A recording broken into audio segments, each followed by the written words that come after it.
You make one mistake, and you betrayed the United States. Women suck. Suck. They absolutely suck. Spread their legs. Why are y'all so afraid to tell them that they suck? Suck a dog off. Tell them that they suck. If she catch you cheating, then it ain't a problem. Cause I know divorce, it ain't the way to solve them. Oh man, I've tried so much. Women, why I hate them so much. Oh God, I hate them. I just want love right now. Hating women ain't helping me love right now. Women suck. Suck. They absolutely suck. Talk about my wife. Why are y'all so afraid to tell them that they suck? Suck a dog off. Tell them that they suck. Please. If she catch you cheating, then it ain't a problem. Cause I know divorce, it ain't the way to solve them. Why are y'all so afraid to tell them that they suck? Suck a dog off. Tell them that they suck. Why are y'all so afraid? Why are y'all so afraid? Tell them that they suck. I was just like them. Effeminate minded, overly sensitive, effeminate mama's boys.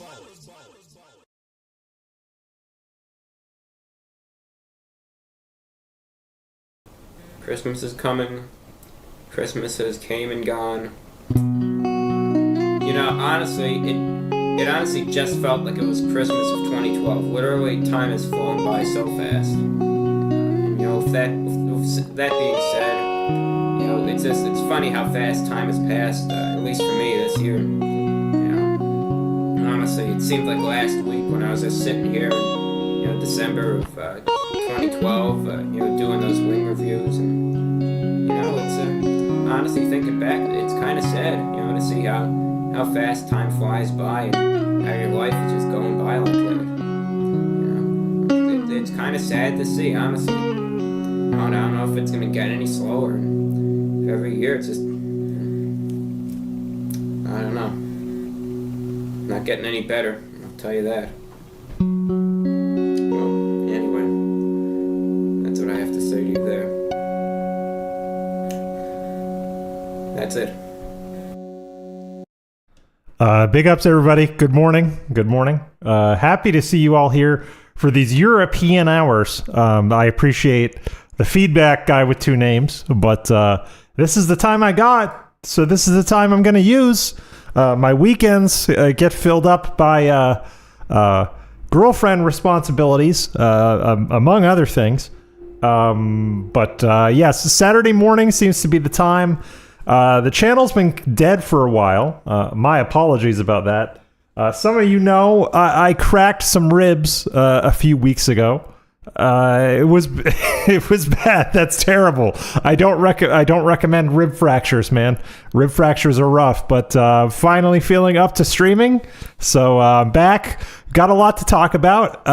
Mostly what I'm going to be talking about today is gay girl problems, because DSP has had a lot of gay girl problems the past few weeks here, or the past, well, it feels like longer, but it's really just been a few days. It's really been like 4 days, right? But big ups to everybody in chat. Big ups Oak Tales. Big ups Albania MP Urana. Big ups Iwamoto. Big ups Who's Poppin'. Good to see you, my friend. Big ups Guy with Two Names. Always good to see you. Farmer Beavis. Ben reviews things. And yes. Review Bra was inspired by DSP.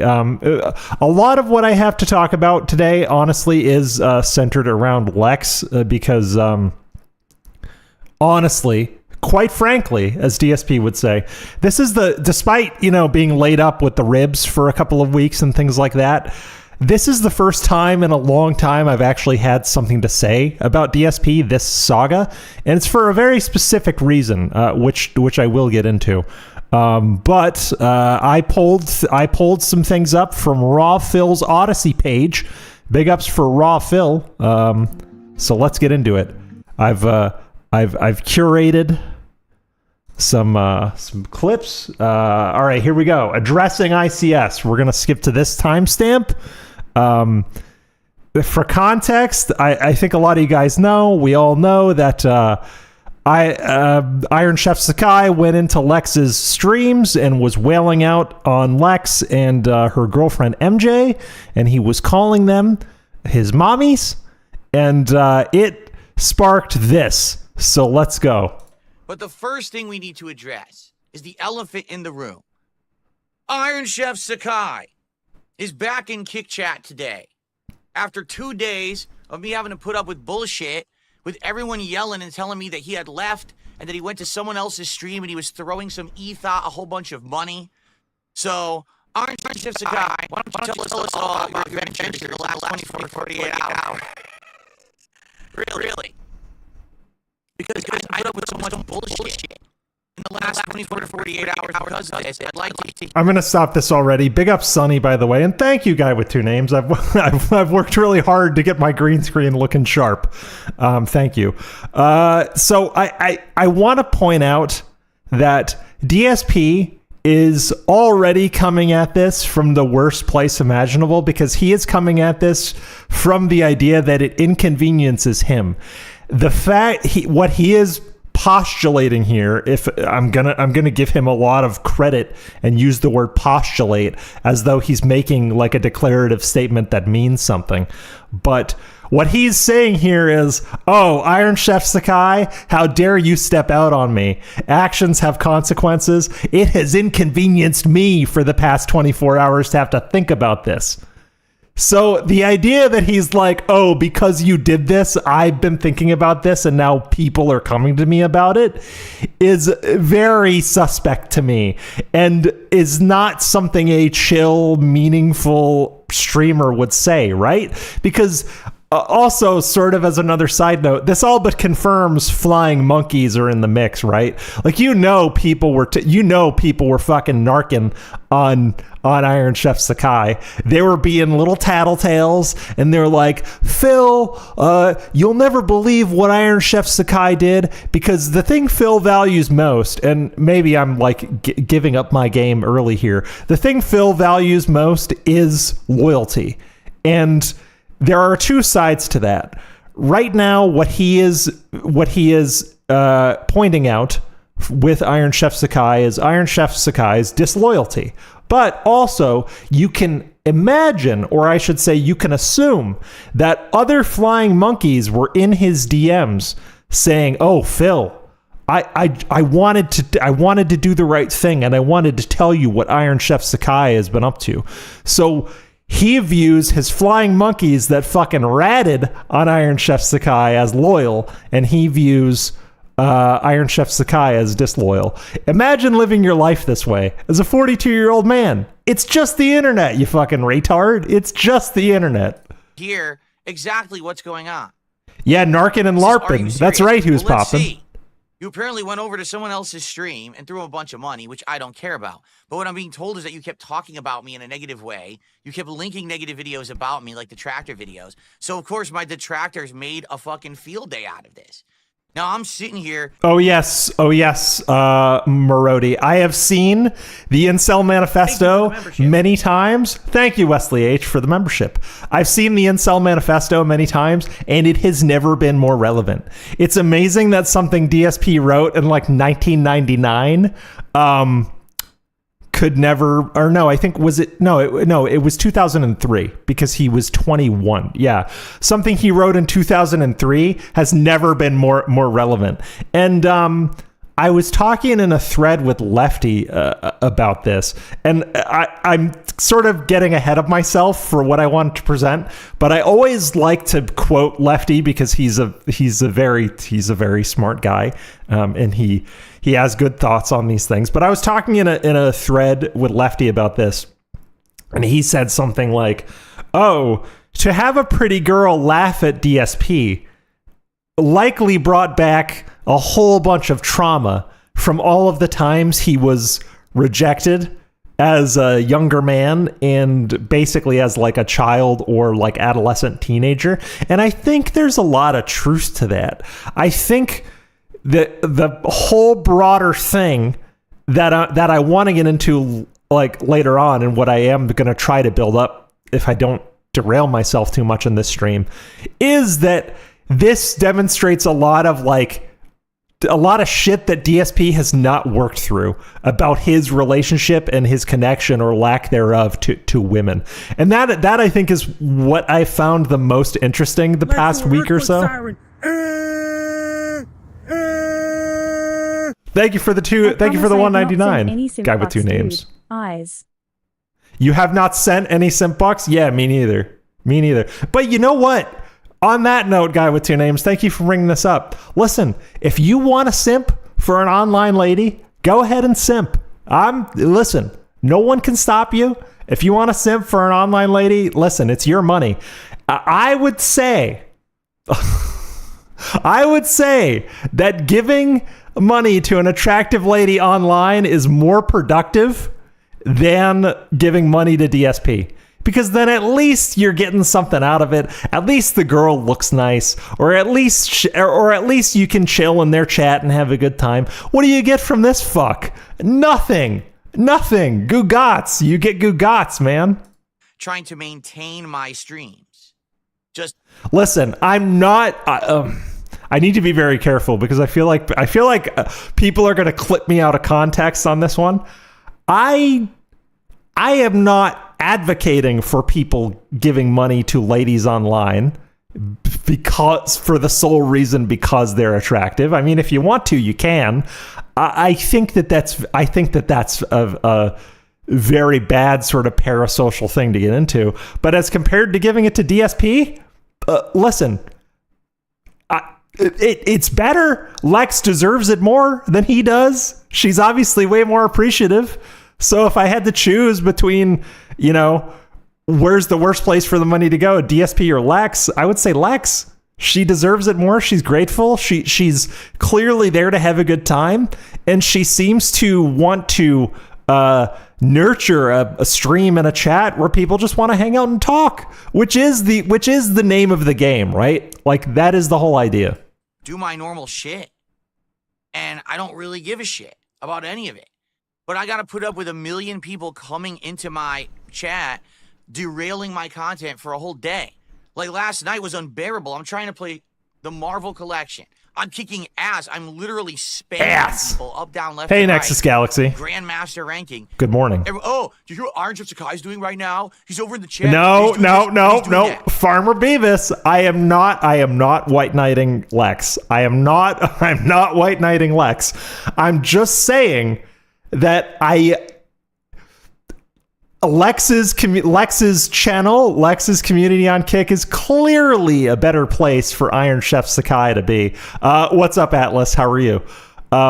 And again, give money to who you want to. I think Lex is. I think she's very fun. I haven't seen her streams outside of this and outside of like the last couple of days, but she seems fun and entertaining and like ready to just have a good time and talk. Like her streams just seem like a place where she just wants to like talk about shit and build Lego with her girl and stuff. And that is, I think the best way to like pare it all down is that Lex is everything DSP is not. She is, she's energetic. She's excited about things. She has a good relationship with her partner by all accounts for everything we've seen. She's attractive. She's young. She's everything DSP is not. And there is no greater proof of DSP's failure to adapt to changing times as an aging streamer than putting him next to Lex. But I need to roll the clips so we can get into that in more detail. All right. So it's this simple. There's something that I've learned, okay, in the last couple of years, okay? And here's what I've learned. My actions, okay, don't just affect me. my action. Wesley H. corrects. She actually finds women attractive. Yes, that's a major difference. That message is getting pinned, by the way, because Lex obviously loves women and finds them very attractive, which is another way she's different than DSP. Affect everyone around me because I'm a public figure on the internet. Okay? So I know that if I decide to talk about a certain topic, or I decide to play a certain game, or I decide to criticize something, or I decide to have an interview, or to appear in a piece of content, no matter what it is, DSP has an influence on things all over the internet. Despite the fact that What is with ranting 42-year-olds? Dr. Disrespect, DSP? I'm 57 now, never had a midlife crisis. Are they going through the change? I don't want Yes, the change as in menopause. I don't know, perhaps. If you think about it, well, I don't know about Dr. Disrespect, but DSP's got some man titties. And RTU's got some man titties. RTU has been on one lately, if you guys haven't seen as well. I don't know. Well, I lived in Connecticut for many, many years. I have been unaffected by whatever they put in the water in Connecticut. But the idea that like Rich and RTU were born within a year of each other in Bridgeport and they both turned out like this, had similar life paths, it's great, amazing. I like that we've gotten that. want to, and I don't understand it. I really don't get it. Okay, but I just do, right? Like, no matter what Thank I you, do, Sonny. I appreciate you. it Thank you for seems the like 5 Australian. Everyone's talking about it, and everyone follows me around, and everyone stalks every little thing that I do, right? I mean, just a couple days ago, I had a capture card malfunction. Okay, it screen grabbed my Discord, which auto boots when I boot my gaming PC. And let me tell you, since that happened, I've now disabled Discord from auto booting on my gaming PC, so that won't happen again. Hey, DSP, best way to not show your Discord DMs is don't use system capture. You can still use a window capture if you're doing a 2-system setup. You just need to use NDI link. If he did any research, he'd be using NDI link. And what you can do is you run OBS on the gaming machine, and then you can send the program from OBS to the second machine via NDI link. You don't even need a capture card. We used to do that at the TV station all the time. All right, but literally all it did was show people on my contacts list. That was it. That's all. That is too much work. But to be fair, NDI link has only become like a stable thing in the past few years. But we used it in broadcasts all the time. It was very handy to send signals around the station. It was no conversations. It was no information. It was just, here's people on Phil's contacts list. I simp for Logan Real. Oh, thank you, Burdock Root Farmer. No simpery required, but I appreciate the generosity. It's very good. People talk. And also we've already hit the goal, by the way. The goal for every one of my streams is $1. So if we're making a buck on the stream, we're in a good place. So big ups. Thanks for all your positivity. Oh my God. Did you see he's got this person on his contacts list? Do you think that this is going to happen? What the fuck is wrong with people? Right? And the thing is, I have to deal with that. You know what I'm saying? Squats. You know, I have to. It's Listen. crazy. Listen, But- who's popping? I'm gonna confess. Hold on, I'm gonna let Jay's What is unbridled thing play. hatred towards women? Do you think something happened to him as a child? This justifies his thoughts ever since. Well, okay. So this is what I wanted to get into, and who's popping? I'm gonna out you. Who's popping? Who's popping was in my DMs this morning when I was eating breakfast, and he was. He sent me a link of stuff to check out, and I brought up the concept of genophobia. Genophobia is the irrational fear of women, or more succinctly, like it's basically the irrational fear of vaginas. And we've seen that in multiple ways this week. The idea that a gay woman can take away one of his main whales really upsets him because he values loyalty above all, and he absolutely hates women. So the idea that a gay woman can take away one of his man whales really upsets him. And if you think about his manifesto, he has been cucked by women and let down by women, according to him. Again, these are his words, not mine. Over and over and over and over and over again. Even his own mother. So this week was just kind of like a culmination of that, and I sort of agree with what I see in Lefty say in a Discord thread that we're on together. Lefty believes that Lex sort of laughing at him and dunking on him is picking the scab of a lot of past trauma of women letting him down, women rejecting him. It all flowed back to him in an instance. And I honestly think his hatred of women is best demonstrated or best pointed out by the fact that he was kind of okay. He was very okay with PPP calling Kat his fat bitch wife and not really answering for it. Like, he obviously doesn't care about his wife enough as a partner, as a woman, as a person to stand up or even try to defend her honor, you know? Women are a means to an end for him, you know? Leanna was basically a means to make people jealous. Because if you think about when he first started dating Leanna, if you could even call it dating, but when they first were in the relationship, notice I'm not gonna pull up clips because I've got a lot to get through, and you guys are doing a very good job at derailing me, by the way. So big ups. But if you notice, I went back and I looked at some stuff when he was first dating Leanna, and if you look at his vlogs, he's constantly saying, well, if you have a longtime girlfriend, you got to live your life this way. You got to put them first. She's my girlfriend and I love her. If you guys have a problem with that, you know, you just must not have a longtime girlfriend. And he's constantly saying how we're all like uncommitted, unmarried losers.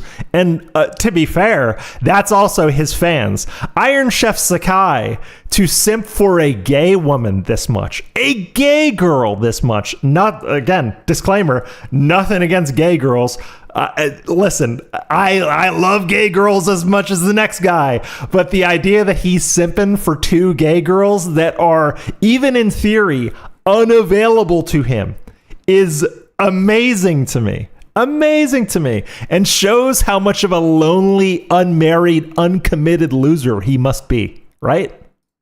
It's just a fact, all right? It's an inevitability now that no matter what I say and do, no matter what happens, I'm stalked and people microanalyze every piece of information possible, all right? Now, let's be very honest here. Let's do an earthquake siren. Let's be very honest. I like dudes, bro. What? Whoa. Plot twist. Thank you, Iron Chef Sucks Guys, for the $2. Likes dudes, I guess. Okay, well, thank you for clearing that up. That makes it even more enigmatic. Why are you simping for two gay girls if you like dudes? They're not even butch gay girls. I know a lot of butch gay girls that are kind of like guys. They not even that. Lex and MJ are conventionally attractive, so why are you simping for them? Hello? Continuing on with that, people who are going to come on my streams and be regulars, meaning you're... So yes, Marodi, I believe she is bisexual, technically speaking. I have a good friend that's bisexual, or I should say, my girlfriend and I, we have a few like mutual friends that we're both friends with, and one of our friends is very bisexual. She's married to a man, but she also she appreciates the women, and she just calls herself gay. Like the handful of bisexual people, men and women that I'm friends with, a lot of them just refer to themselves as gay because it's easier. But yeah, I could be wrong. She could be just bisexual. Either way, right now she's in a committed relationship with a woman, so she's not going near Iron Chef Sakai's ass for sure. Someone who's in the chat all the time and people recognize your name. people who come and support in big ways, right? You're dropping member bombs, you're dropping sub bombs, Member you're tipping, bomb. you're super chatting, which I appreciate and very much allows me to do what I love for a living and keep doing it. So thank you for that. But you have to understand that now you are going to become the subject of focus, the subject of analyzation, the subject of ridicule, and the subject of stalking. Simply because these people are all over my ass. If you become a part of that in a big way, they're going to be on your ass. All right? And But the thing that he's like failing to understand is that he makes such a big deal when these massive bombs come in. Iron Chef Sakai with a 50-member bomb on Kick. Dude, if you didn't make such a big deal about one of your massive contributors, trolls wouldn't either. Trolls wouldn't either. You don't see me screaming if guy with two names gives me $1.99, right? But I'm cool with guy with two names. I like him.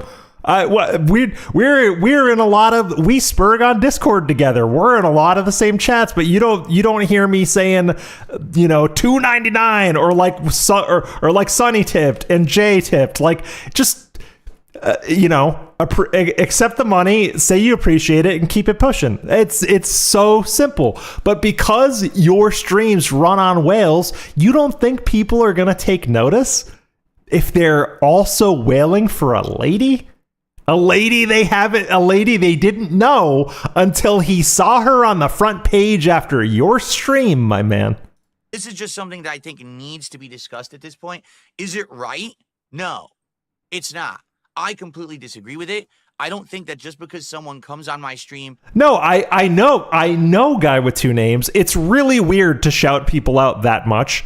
Listen, I am happy that anybody even shows up to watch my dumb streams and any of the stuff that Lefty and I did or anybody else that we have over on the channel. I'm just happy people show up. I'm surprised this channel is as big as it is because all it is me talking about dumb bullshit, and there's a lot of like archive stuff that Lefty and I did together. There's a lot of great Lefty streams back in the archive, and Lefty's still in the mix. He still puts in work on Twitter. He's just not he's not the streaming guy anymore. He wants to focus on other stuff in terms of his streaming and his videos. But I am pleasantly surprised that anybody shows up for our dumbasses. So for anybody that does and anybody that like goes above and beyond and contributes, big ups to you. You're great.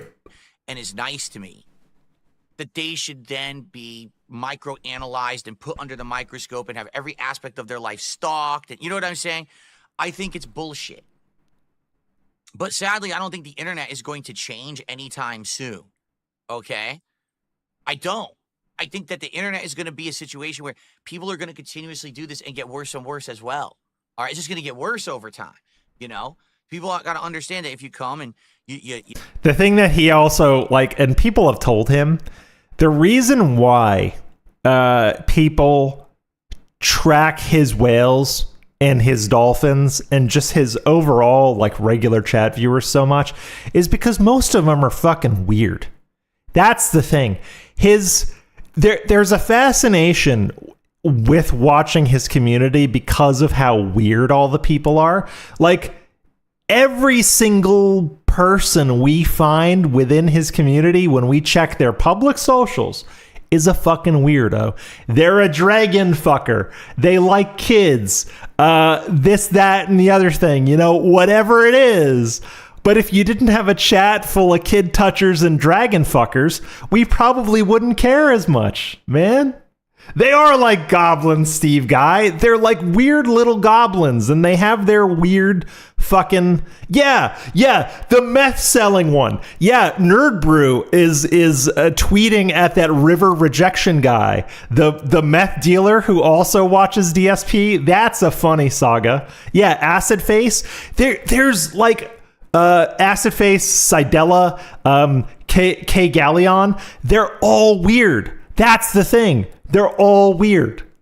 And like, sure, there's weirdos everywhere, but the idea that like the most prominent DSP orbiters are all weird. I'm not saying that they're all weird to like a criminal extent, but what I'm saying is they're all kind of degenerates, man.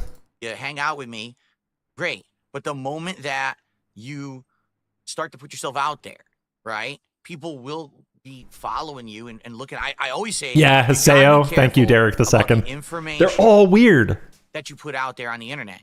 If you're going to be in someone's chat room, you got to make sure that that account that you're using in the chat does not directly link to real life information. Don't be having it be the same name as your Facebook or your Instagram, and that has. Yeah, Atlas says the self-reporting online. The self-reporting online from his dents is insane. Can't be fixed by DSP. Yeah, exactly. It's a lot of self-reporting. Like dents do self-report. Like Darziak's kink list was massive self-reporting of how weird he is. And I'm surprised that hasn't gotten brought up. That's very odd to me, that there is a massive kinks list that we've all clowned on and we've all made streams about, and it's weird and funny, and like Darziak is basically his main guy. Like, that's your man. It's like that meme where that dude's like, that's your man's, you grew up with him. Darziak is basically his main man, and nothing about Darziak.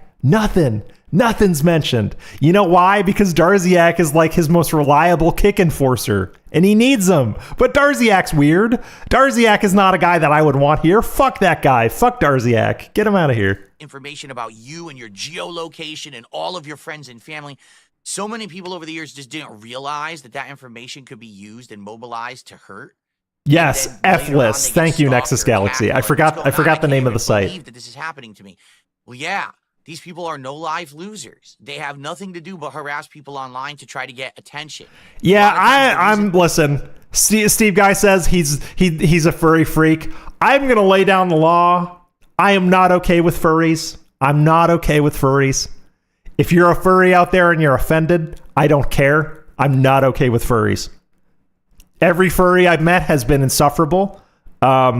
Even outside of the fact that they're furries, they've been fucking assholes. All right, I am not taking L's is not okay with furries. Lefty and I have had this exact conversation about furries offline too. Lefty is also not okay with furries. Okay, fuck them.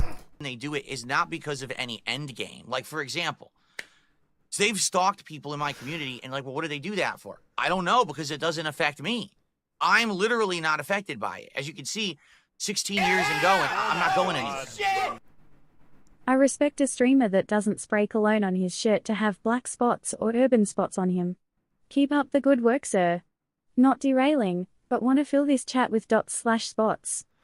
Sports? Well, Sonny, the joke's on you. Thank you for the massive $20 Australian dollars. Joke's on you. I don't watch sports, so fuck that. I don't watch sports, so we're moving on. Thank you, Sonny. I appreciate you as always. You're good. You're good, right? People. But these people think that like attacking and stalking someone gives them some kind of power. So actually, Sonny, in your honor, I'm going to derail for a minute and say I did the thing when I was off work recovering when my ribs were healing. I did a thing where I watched Mad Max Furiosa, and then I watched Mad Max Fury Road back to back. I did the thing. I did the 4.5 hour thing, and I watched both movies back to back, and it fucking works. So if you have the means to watch Mad Max Furiosa and then Mad Max Fury Road back to back, do it. It works. It's very good when seen that way. Do it. Crazy like power trip over it. Oh, I actually harassed someone, I stalked them, and I got them to respond. Because that ultimately is what they're looking for. They want a response. And if you give them any kind of a response, they now feel like they've been justified in their actions because they got what they were looking for. Do you see what I'm saying? So the truth here is no one can really control the nature of the internet, content creation, online social interactions, and stalking. You know, I mean, I agree with him on this. No one can control what happens on the internet. Truly, you can't control what's on the internet, and most people on the internet are not good people, frankly. I would even say, and listen, I need to be very careful with how I say this. I would argue that even most people in the vortex deep down are not good people, myself included. We are not good people. We are not here because we're good people. So what I say is, it's the internet. Who cares? Just move on. If someone disagrees with you, either fight or don't, but move on. That's why DSP has like never quite thrived on the internet, is he doesn't understand when to fight and when to just ignore something. He takes every piece of bait, but it's the fucking internet. People are going to bait you every step of the way. Even the smallest channels have trolls. So either you fucking stand your ground and you fight back, or you move on. And he does neither very well. Sick. It's scary to think about, but it's just something we all got to deal with now. All right. But I got to ask that if you are someone who's putting this public, forward, you're on a stream, you're a contributor, or whatever, you've got to be careful about what you do, because the moment that you step outside of that zone of normalcy and you do something else that maybe someone would be like, oh, that's not normal, they're going to freak out about it and they're going to completely blow it up. They're going to just talk about it publicly all the time. And there's nothing you can do about it. You can try to hide. You can try to change your name. And people have tried that. Oh, I'll change my account and I'll do this and that. So you're encouraging socks then? By the way, yes, Steve Guy, it is cult talk actually, because he's encouraging people. Like, he's basically saying, if you step outside of this chat, you are in danger, is what he's saying here, which is really fucked up. Like, really fucked up. Like, I used to go to a evangelical church, a very like conservative Baptist church. It was basically a cult. Like, I call it the cult church. I grew up in a cult church basically, and they basically were like, no, you shouldn't be friends with people that don't go to this church. And it's like, no, I'm going to be friends with whoever I want. And also my best friend at the time was Jewish, and people at church gave me a lot of shit for hanging out with my best friend who was a Jewish girl, And I was like, why are you telling me who to be friends with? Like, fuck off. I'm 12. I can be friends with whoever I want. That's when I started. That's when I started to question it, because they were telling me not to associate with people who I knew were decent people. Always question someone who talks like that to you, where they're like, oh, you shouldn't be friends with this person because they don't understand your religion or this, that, or the other thing, even though you know they're decent people. Always question that. And that's exactly what Phil is kind of getting at here. Like, oh, you don't know what it's like outside of my chat. It's full of bad people. Don't go to other streams. Other streams are full of bad people. Like, no, fuck that. That is the cult talk. And it was around the time I was 12 or 13, and they were telling me to not be best friends with my best friend at the time. That I was like, no, that I told my parents, I was like, I don't think I want to go to church anymore. And they're like, okay, cool. You don't. And my parents were cool about it, because I told them the whole thing. They're like, yeah, they told me like who I should or shouldn't be friends with. And even like my stepdad at the time was like, well, that's not right. Just like, if you're not comfortable with Sunday school, you don't have to go.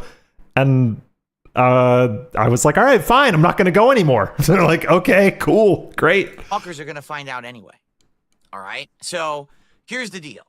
Iron Chef Sakai, big supporter of mine.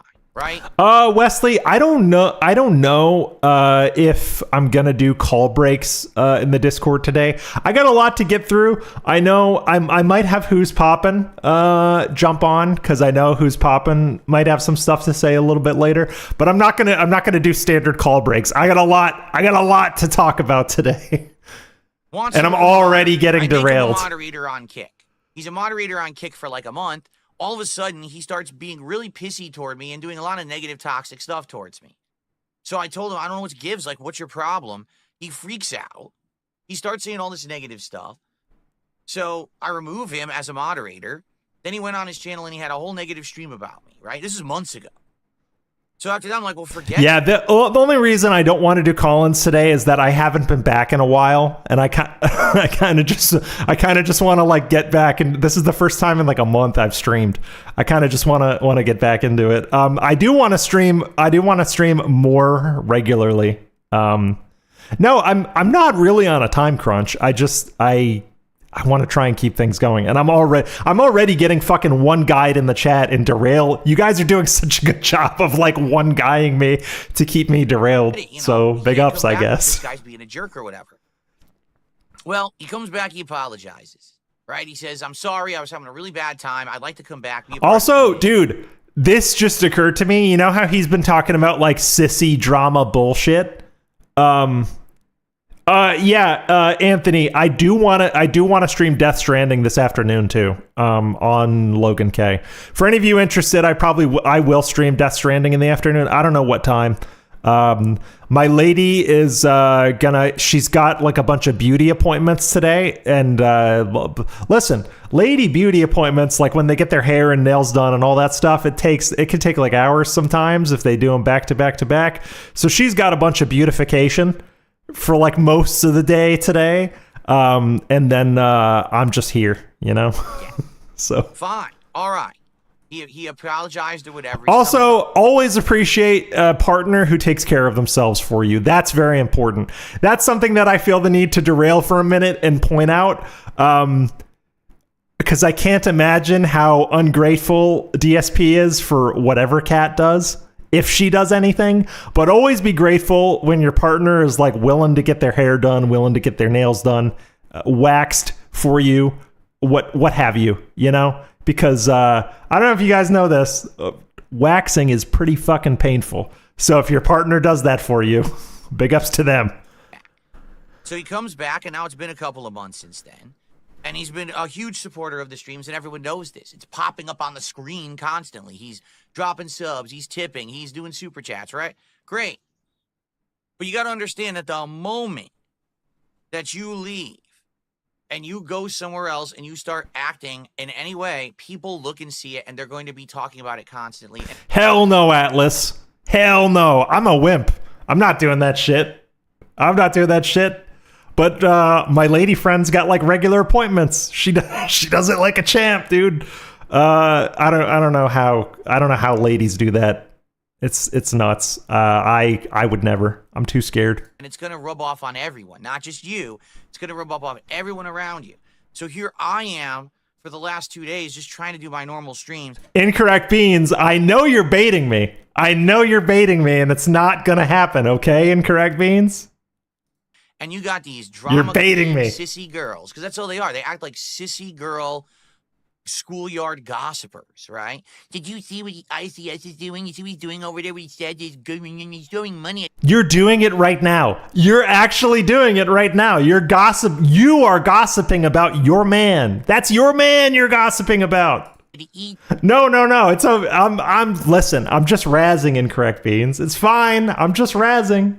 You could say whatever you want in the chat within reason. But no, it's fine. If you want to either argue whether DSP has autism or not in the chat, go ahead and do it. That's been like one of the main focuses of the channel lately. So yeah, and she's twerking and doing squats, and he shows her more money, and then he says something nasty about Darkside Phil to get a rise, and they say the truth is I don't give two fucks. You're doing it now, you asshole. Right? In truth, and this has always been my philosophy, and people give me shit for having this philosophy. My philosophy is thus. I'm a content creator. Lay it on us, DSP. Of what I care about or what I should be responsible for is literally what's in front of me right now. I'm looking at 2 chat rooms on my streams. That's it. What you do outside of my chat should be absolutely none of my business whatsoever. Yes. So Guy with 2 names brings up also, this is proof he hasn't seen a single drop of evidence of anything. My theory is that people have just told him secondhand, and he hasn't investigated any of this, because we will get to the bit where he calls Lexi a slut. And listen, if you're gonna watch those squats and say that that's slut behavior, sleut behavior, you haven't watched it. That was nothing. There's people on Twitch that get away with more. There were ladies on Twitch that were green screening their boobs and putting the gameplay on their boobs. Come on. You understand? Now, the thing is, I've been taken to task for this. I've been told, well, that's not true, because what if you know that someone who's a viewer of yours is a mass murderer? What if you know that they're a sexual predator? What if you know that they're a drug dealer? What if you know that they're a pedophile? So you do have a pedophile and a drug dealer in your chat, or you had a pedophile in your chat regularly. You probably still do. I think it's a mistake to think that there was only one, right? But you do have pedophiles and drug dealers in your chat, right? Like, that's been proven. It's been proven by nothing more than people looking at their public socials, which is not stalking, by the way. Public information is not stalking. You could argue that using public information and then bullying someone about it, you could argue that that's harassment, but stalking and harassment are two separate things. What if you know that they're this or that? Well, first of all, how would I know that? Yeah, imagine guy with two names. A streamer. Imagine. I stream every day and I do a podcast and I play games. How would I ever know at all what the people are doing when they're not on my streams? And why did it become my responsibility at some point to stalk every viewer that I have to know that shit? I really don't get it. No, nobody wants you to be responsible for stalking viewers. People just want you to be held accountable when people come to you with the information that someone like Derek has a playlist of little girls of over 400 videos saved on his public YouTube account. Wouldn't you not want a guy like that in your community? Wouldn't you not want a guy like Redemption Games in your community, in which there is a recorded Discord call of Redemption Games basically propositioning young girls to do sexual favors for him? Wouldn't you not want those people in your community? It's a very simple thing, DSP. Most people wouldn't. Most people would ban that shit on site. I would. Fuck that. I still don't. To this day, I don't understand it. Okay? I don't get it. And so, let's be honest, the elephant in the room, the Derek thing, where for years, Derek was on my streams and he was a nice guy.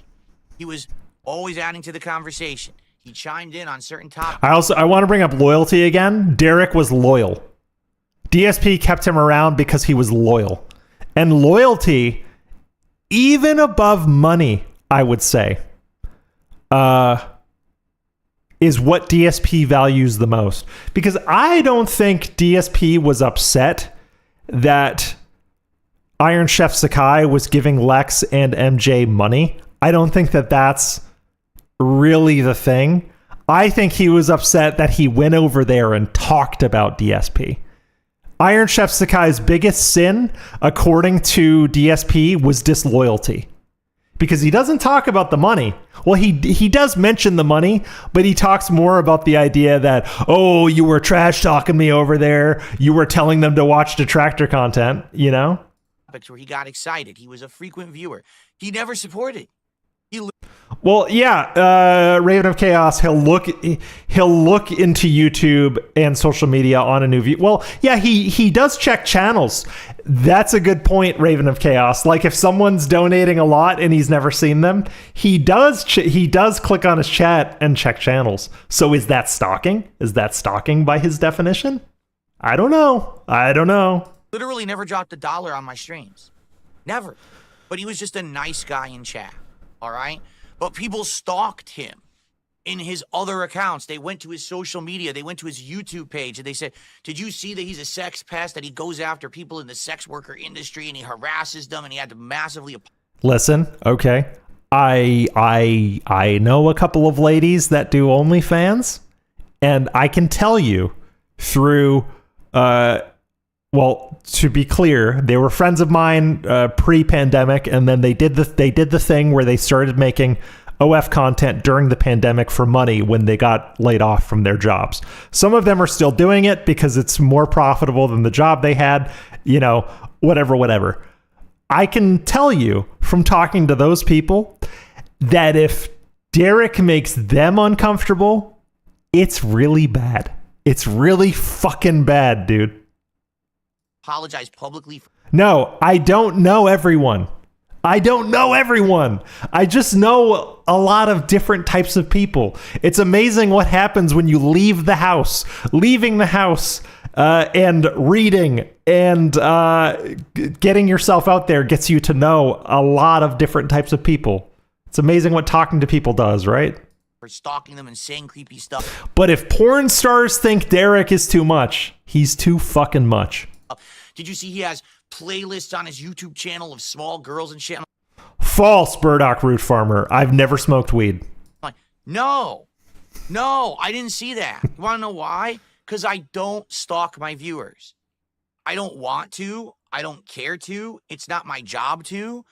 That is ridiculous, in my opinion, that you would go. I don't know if I know any drug dealers. Active drug dealers are. I know people who used to deal drugs. I don't know. I'm in my 30s. I don't know anybody. I don't think I know anybody in the drug scene. The extra mile to look into someone. I'm one person. Can you imagine if I was responsible to literally look into every person What's up, who Len? watches my content? When would I make content? Right? So that's always been my philosophy. But hey, people have taken me to task for it and told me I'm wrong. That's the wrong philosophy to have. That if you're actively told that someone is doing something bad, that you've got to look into it and you're responsible for it, well, guess what? I mean, you are responsible for it. What he's asking is for people to let Derek exist in his community with no social backlash. And that's just not how it works, dude. You can't let someone like that exist in your community and not expect to be questioned on it. If someone in your community is suspect, people are going to go to you and ask questions. It's a natural human response. It's a natural social response. It's the same thing if you were IRL friends with somebody in school that liked to do weird shit. I can't tell you how many times I would see someone like at the cafeteria lunch table in school and they'd be like, why the fuck are you friends with that guy? He deals drugs or he's into young girls or whatever. Like, people judge you for the company you keep. And since your chat, by your own admission, is your window to the world, people are going to question who you let exist in your chat, DSP. Fuck that. Okay, I'm going to lay down the law right now. That's fucking unfair. I don't care what Ptolomeo says. I don't care what Kino Casino says. It's unfair. You can't expect a He deals young drugs. Yes. Investigate and stalk Derek deals young drugs. I disagree with it. All right? Now, if somehow other people do the work and figure it out and come to me with evidence and say, no, there is concrete evidence of what's being said here. Yes, Atlas. Some say you are only as good as your company. Yes, you are the company you keep. That's a very old school axiom that you are who you associate with. And you should take action. Then maybe I will. But I'm not going to go after people like that. Do you understand? And so in this case here. But you're going after Iron Chef. You are going after Iron Chef Sakai for existing in someone else's chat and giving them money. You're doing the thing. You're doing the thing you say you don't like. You are policing your community based on actions done outside of streams, which are not as bad as what Derek did, by the way. We've got Iron Chef Sakai, who apparently is going off and doing things the last 24, 48 hours. Okay. I don't know if it's true or not because I wasn't there. I didn't look at chat logs. I didn't watch stream archives. I also don't care to. I don't care about a fucking ethot on Kick who's Here we go. Squats for money. Okay, I don't give a shit. Here we go. I don't care if she talks shit about me because apparently I'm being told she did. That people made fun of me. Oh, did you know that there's... I'm being told she did. Oh, big up, Sonny, for the Ted member Bob. Thank you. Your support is much appreciated. Membership. E-beggar named Darkside. Oh, so embarrassed. He's in his 40s and he e-begs. You're fucking squatting on camera for money. Thank you for the membership. Shit. Are these memberships gonna keep going forever? A lot of times they do. Here, hold on. Thank you for the membership. How do I? The way I set up my OBS is really dented. I'm just gonna let this play. I'm gonna let this play out. You fucking slut. The fuck are you There it talking about? is. You're the one you who's for the doing the membership. embarrassing acts. I'm literally sitting here putting out content. You understand? You're squatting on camera for money. Thank you for the membership. But anyway, Here, I'm you gonna know, mute this. I'm I'm supposed to muting the develop alerts. Situation, right? But anyway, All right, so that's kind of the thing for that clip. Took me forever to get through, but thank you, Sonny, for the member bomb. So he calls Lex a slut. This, that, and the other thing. I had this clipped out. All right. So he calls Lex a slut for doing squats on stream. I would like to take you back to January 20th. Some of you probably know where I'm going with this one. Think to yourself if this is slutty behavior, if the following is slutty behavior. Let's go. Yes, the pagan striped pajamas. Here we go. can I show you my feet? Sure. Drop that $50 right now to hit the goal, and then I'll show you my feet. How about that? Fucking slut. Slutty behavior. DSP is such a fucking slut. Look at that dude. He's telling people he's going to show his feet for $150. And is that not slutty behavior? You fucking asshole. Ah, yes. And also, just for, this is from Lex's own channel. I wanted to pull it up from the source so we could get it from the source. Here are the squats in question, by the way. You tell me if there Thank you. is anything Plasmaful, thank you so much for the gift. overly sexualized about this. Thank you. Oh my gosh, you rock. I wonder, is this clip the actual squats or did I miss it? Yes, squat time, yes. Hey! Hell yeah. See, she's just having fun. She's having fun. Iron Chef Sakai E. Ariel gifted the last Frogger subscription. Oh, you know what? I don't think this is the right clip. Damn, 5 gifted. Iron Chef Sakai fucking wailing. Was it this? Was it?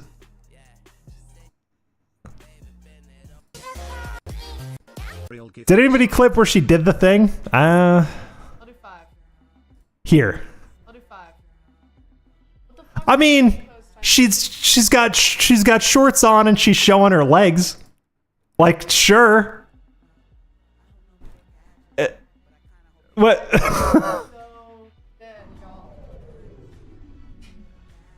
Like, listen, she's in good shape and she takes care of herself, but it's not like she's moonwalking backwards in knee-high socks, dude. It's I like, is that slutty behavior? Is that sex work? I don't know. I think DSP is just listen, guy with two names. You and I have had this conversation. If you're a lady and you put something on the internet, someone will fap to it. I mean, it's somebody's slutty behavior, I guess. But I don't know. This just seems like a lady who was in pretty good shape, who was doing squats. Like, nothing wrong with that. Like, it is what it is. Yes. So Beavis Bateman, that's kind of my whole idea here, is that DSP is much more of an e-thought, much more financially motivated than Lex was. I think Lex was just having fun, and Iron Chef Sakai gave her a bunch of money, and she said, "I'll do some squats." It's very very simple. So he can literally kiss my fucking ass. Do you really? Oh wait, and this is the banning of Iron Chef Sakai. Crawling back on your Here we go. Oh, I put the wrong timestamp. I think it's I think it's at 9:30 exactly. I like to get stuff either from raw fill or straight from the source most of the time, just because I like having chat and I like having the time. I think it's right here, literally right fucking here, where he bans Iron Chef Sakai. By the way, Iron Chef Sakai is banned and he's never coming back. He can go fuck himself. I've had enough of his simp bullshit. Really, I have. Like, simp bullshit. Here we go. Let's go. He's fucking coming in here being toxic all day. He came in here this morning. I tried to defend him. And then all he does is he's toxic all fucking day. The entire stream tonight, he's fucking, oh, the other person is doing it better and their stream is better. Then you can stay over there. And don't fucking come back, bitch. Really, this time, don't come crawling back on your hands and knees like you did last time to try to get in my good graces and try to get the sword and try to get on the Discord. You're getting on nothing. Nothing. What you're... Just a side note. This reminds me a lot of Pirate Software. For those of you who've been keeping up with the Pirate Software drama, the way Pirate Software deals with dissension in his chat and the way that DSP deals with people pushing back on him, it's exactly the fucking same. They talk exactly the same. The only difference is that Thor talks like this. Like, they're literally. Like, if you listen to that copyright threat he made to that dude where he's like, listen, we're going to take you to court because you can't use someone's likeness in a game without their permission. It's the same shit. Like, I've been watching a lot of Pirate Software stuff lately and a lot of DSP, and they are the same. I didn't agree with people initially comparing him directly with DSP. I have seen the fucking light. Like, if you really dig and you watch enough Pirate Software, they're the same fucking person. The only difference is that Pirate Software was able to, for a while, keep up the illusion way longer than DSP. Doing is you can go lick their asses forever because you think they love you. I don't know if he uses a voice changer. I think he does. There's no definitive proof that he does.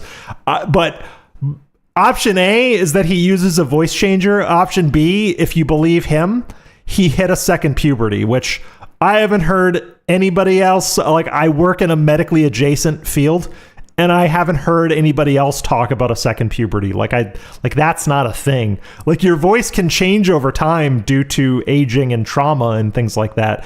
But I haven't heard of anybody getting a deep voice at age 33 because of a second puberty. Like, that's retarded.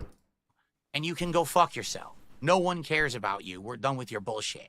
I don't care how much money you try to throw at me to apologize. I think here's what I think, not to derail about Pirate Software too much more. I think he just uses an EQ, aggressively boosts the bass frequencies, and talks very, very close to his mic. Because if you talk close enough to your mic and you boost the bass frequencies, that's basically a voice pitch in a way. Like that's basically a voice pitch without a voice pitch. He boosts the bass, boosts some of the highs, and he takes away the middle. That's called a scoop. In audio EQ, that's called a basic scoop. And I think he does an aggressive scoop to turn into an audio nerd for a minute. Fucking unhinged, and we don't want to deal with your bullshit here anymore. Yes, Wesley H. Oh my God, he is doing the Elizabeth Holmes thing. He's making that deep voice to sound more legitimate. I prefer people with natural deep voices. Like, listen, I'm gonna simp for a second. Atlas the Bookkeeper has one of the best speaking voices I've ever heard. Atlas the Bookkeeper, natural deep voice. I know it's natural because I played Halo with that guy. We bid in a voice call and we played Halo together. So I know he's not doing any kind of voice pitching. He is natural. Atlas is a natural deep voiced individual. Yes, you have one of the best speaking voices in the Vortex. You and Darkseid to Phil have like two of the best speaking voices in the Vortex. So he'll get fucked. Okay, cool. He's out of here. I've had enough. I've literally had enough of him and his behavior derailing my content. He's out of here. So he can literally kiss my fucking ass. Okay. I love the swaying in the chair. He's just going. Well, if you give me $1,000, maybe I'd let him back in right now. Let's see what happens. I think, see, this smile, the duper's delight.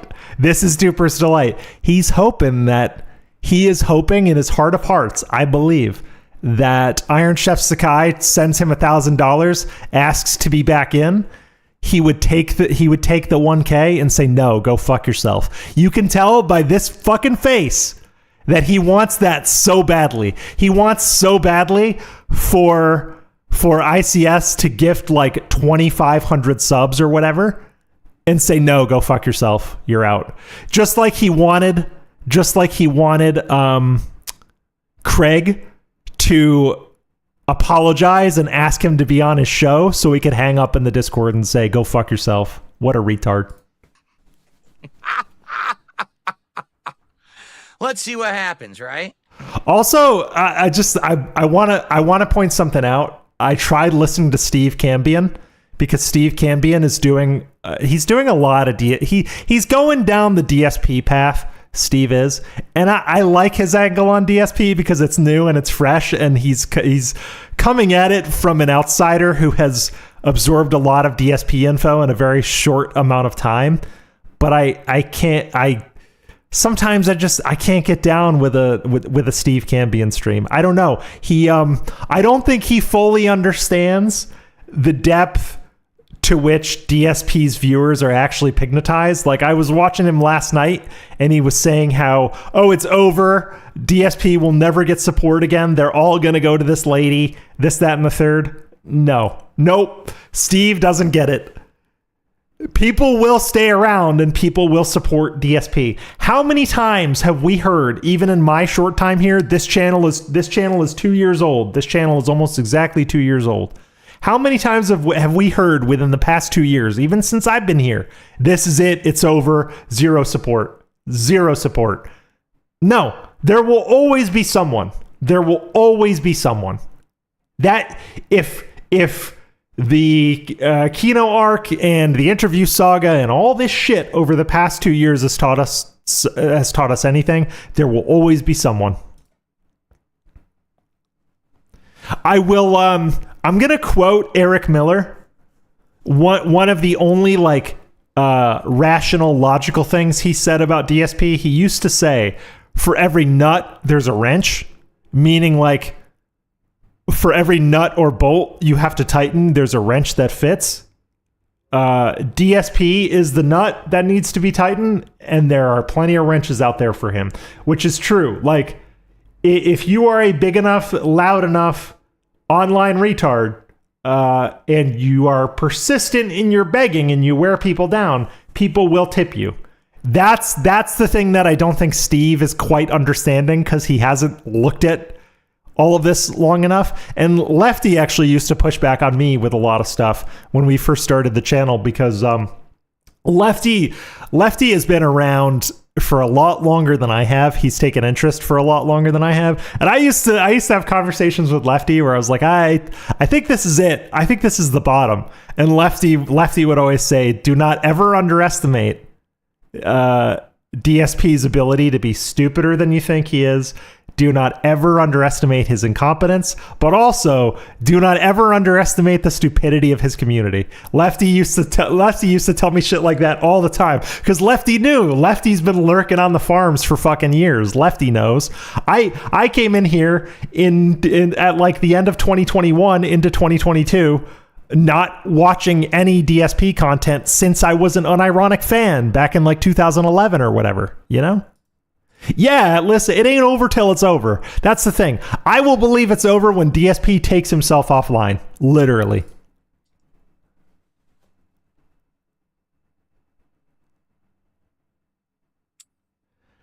I am a little dented because I was an unironic fan for a while. Back in, I would say from 2009 to about 2011. I was kind of unironic, although I mostly watched him because I liked watching him play games drunk. Like his Batman Arkham Asylum playthrough and his original Fallout 3 playthroughs are still god tier to me. They're so much fun. I remember watching that Batman one and just cackling at how bad he was at the Predator segments. Oh my god. No, I mean, guys, why do you think I didn't I didn't remod him to begin with?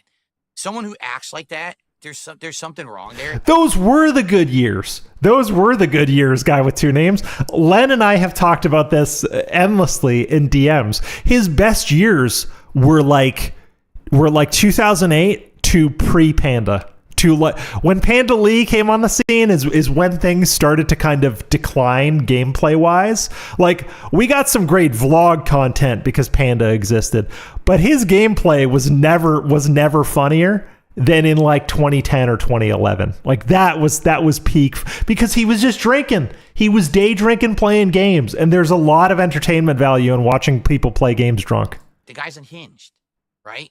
He is. He's unhinged. He's looking for attention. Maybe she was Wesley H. Because she made him very unfunny.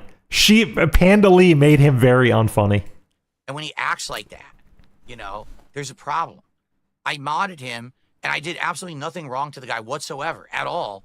And within a few weeks of him being a mod, he flipped on me, and he's saying toxic things in my chat and shit. And I'm like, dude, what are you doing? You're a mod. You're supposed to be the example of how to behave. Why would you act like that? But DSP, like, people are gonna fuck with you. Like, you make streams on the internet. People are gonna fuck with you. Like, how does he not understand that, like, people in your chat, your mods are especially gonna fuck with you, dude? Like, so, guy with two names, I'm gonna call you out again because you're fun to call out, to be honest. Guy with two names was one of our first mods for the channel. He was one of our like first 5 mods, probably. And guy with two names like to razz Lefty and I all the time. And at some point, guy with two names asked to get his wrench taken away because no, you didn't do anything. You're great, guy with two names. But my point is, people are gonna have like their mods fuck with them a little bit. People are gonna razz you. He's got such a thin skin. Like people say I'm retarded, and people say I'm a dent, and people say I'm bad at video games all the time. Maybe I am, but I just keep moving. I don't care. It's the internet. If you're going to care about what people say about you that much, you shouldn't be on the internet. Because once you've achieved a base level of competency, you shouldn't really be listening to what Spurgs say about you. And that's DSP's fundamental problem to streaming. He's never achieved competency to the point where he doesn't have to worry about what basic Spurgs say about him. You know what I mean? I don't even know if I'm explaining this properly, but like once you know what you're doing to an extent, you can disregard a lot of the less intelligent criticism that comes your way. And DSP has never gotten comfortable in that way. Oh, blah, blah, blah. So I said, fuck it. I demodded him. I banned him. And he comes back to me begging, can I please come back? I swear I didn't mean it. And I want to change all this and my attitude and everything. Said, Guy Incognito. Iron Chef Sakai did pull his strings. But the thing is, I think Iron Chef Sakai was going over there to pull DSP's strings. I think that was his intention. But I think he genuinely fell in love with Lexi. I think he's gone. I don't think he's ever fucking coming back. I think the character of Iron Chef Sakai fell in love with Strangely Lex, and he's done. Because I think it was a work that became a shoot. For all of you wrestling fans out there, it started as a work, but it became a shoot. He seems to be sincere. Maybe I'll be nice to him or whatever, you know. And I let him back, and he's here again for weeks, and he's dropping giant contributions, and then he seems like he keeps asking to be a mod. I keep telling him no.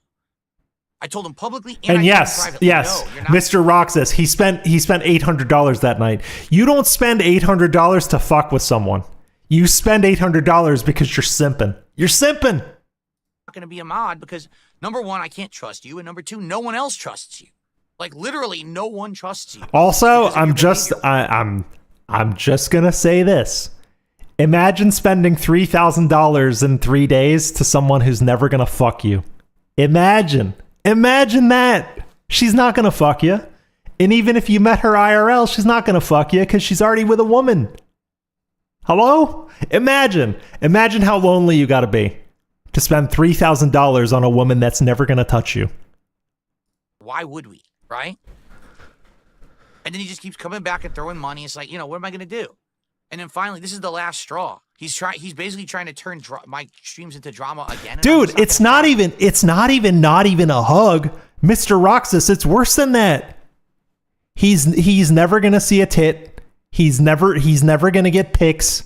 Nothing. He's not even gonna get pictures for that money, dude. What a fucking loser.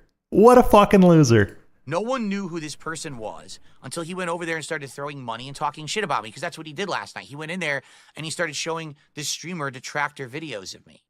So, of course, this streamer is going to start talking. So what happens? All my detractors go over there and start throwing this person money. Because that's what And they yeah, do. so guy incognito, a lot of people have this fantasy of like turning a gay girl straight or whatever. It's not going to happen, dude. And the kind of guy that goes on the internet and goons at the idea of making a gay girl straight is not the guy that's going to turn a gay girl straight. Not the guy that a gay girl is going to touch, dude. Oh yeah, please use emotes if you want to. I don't promote the emotes. I don't make enough emotes. I got to make more emotes. Either way though, so even if she is bi, it's not going to happen. It's never going to happen, dude. It's never going to happen. There's something negative about me, they throw the money, right? So now all day today, I got to see in my chat about this person. Fuck this shit. Fuck these disingenuous people who pretend like they're content creators and they're doing anything they can to make $1. Whether it's, abusing simps on the internet, fucking showing off their body. Oh, I just thought of something. That is Hold on. 100% slutty behavior, and it's borderline sex work. Borderline sex work. I'm going to look something up in another tab really quick. Hold on. Borderline sex work. Okay. We're gonna go on a little field trip, everybody. Borderline sex work. So we watched the video of Lex doing squats. Can we agree that she showed some leg, but she didn't show a lot of skin. It wasn't gratuitous. She had boxer shorts on and she was doing squats. Whatever. And also, Devilish Face says it's projection. Everyone he's ever dated is a fan. Correct. Even if you want to go back to, there was a girl that did a co-op playthrough with him called Evie. I don't know much about Evie. Doomer Ziggy has that lore, and there was also Gamer Nicole. Gamer Nicole was courting him, and she pieced the fuck out when Panda appeared. And then he slid into Kat's DMs. But we're going to watch this. You can tell me if this is borderline sex work. Here we go. This is from his own channel. Folks, years in the making, ladies and gentlemen, thanks to your support on my... It's a new... All right, we're skipping. There we go. This is it. Yes! Oh, yeah. So does anybody know? I don't know a lot about Strangely Lex. Oh my god! Thank you. Don't mean to be political, but sex work is work. I mean, hell yeah, sex work is work, dude. Big ups to all the sex workers out there, I guess. You got to make a living somehow. I'm okay with it, to be honest. I don't know much about Lex. Has she done a shower stream? Does anybody know? I checked her Twitter and she's a nice looking lady, but as far as I know, there's bikini pics out there. You can find them. But that's far from what DSP is saying. Plenty of ladies online have bikini pics out there. That ain't nothing. No, that ain't nothing too bad. But has she ever done this? Has she ever done this? Oh wait, can somebody show me an example of her doing this? This is pretty fucking slutty to me, isn't it? Shake that off. Oh, good chunk. There it is. This is very not slutty and very, very meaningful, right? Yeah. Okay, we're done. That's enough. This proves my point. Also pretty gay, by the way.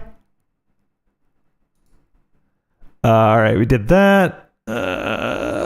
Lex, slutty behavior, sex work, and then why did I pull this up? I don't remember. Oh, okay, yep. So that's the Strangely Lex segment.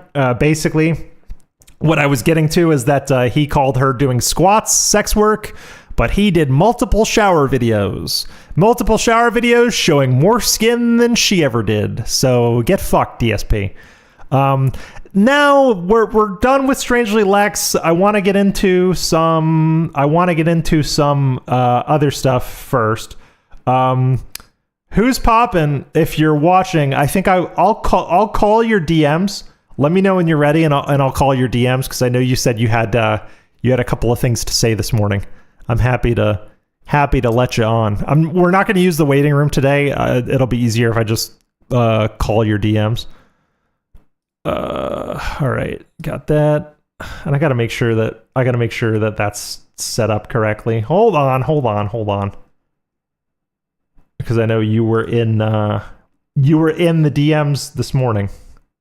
I just have to check my my Discord capture window. Who's poppin'?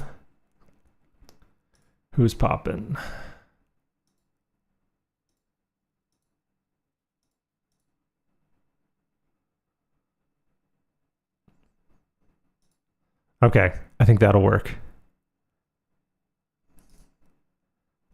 Okay, awesome. Yeah, let me know who's popping when you want to come in. But for now, until that, we're gonna watch him talk about RTU because I think this segment was very fun. Interested in review text content? Here's what I'm gonna do. I'm actually gonna do him a solid. He did this the other day because he was in a bad mood. Remember? All right, you ready for this? Unlike what everyone else does, all you got to do is go to his actual streaming channel, RTU Streams, and as you can see, today we're not going to watch a detractor video. We're not going to watch someone who edited his content. I'm actually going to watch his real stream because in reality. Okay, Who's Poppin' is ready. I'm going to call Who's Poppin' and we will get him on.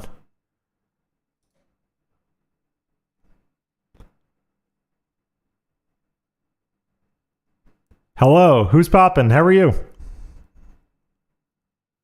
I'm doing well. Thank you for calling in. I just got to make sure that you're coming into the Discord. I know you had some things to say today. What's on your mind?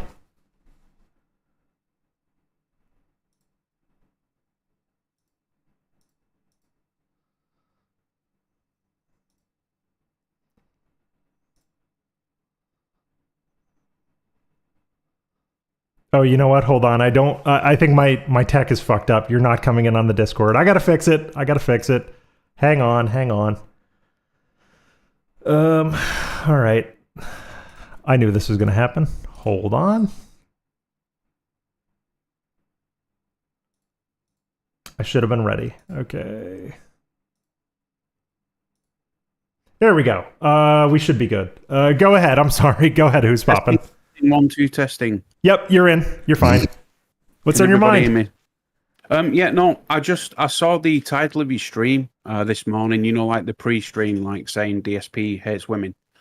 So I kind of asked my wife, who's a child psychiatrist who diagnoses autism in children. I asked her some questions about the links between like misogyny and autism and like extremist views.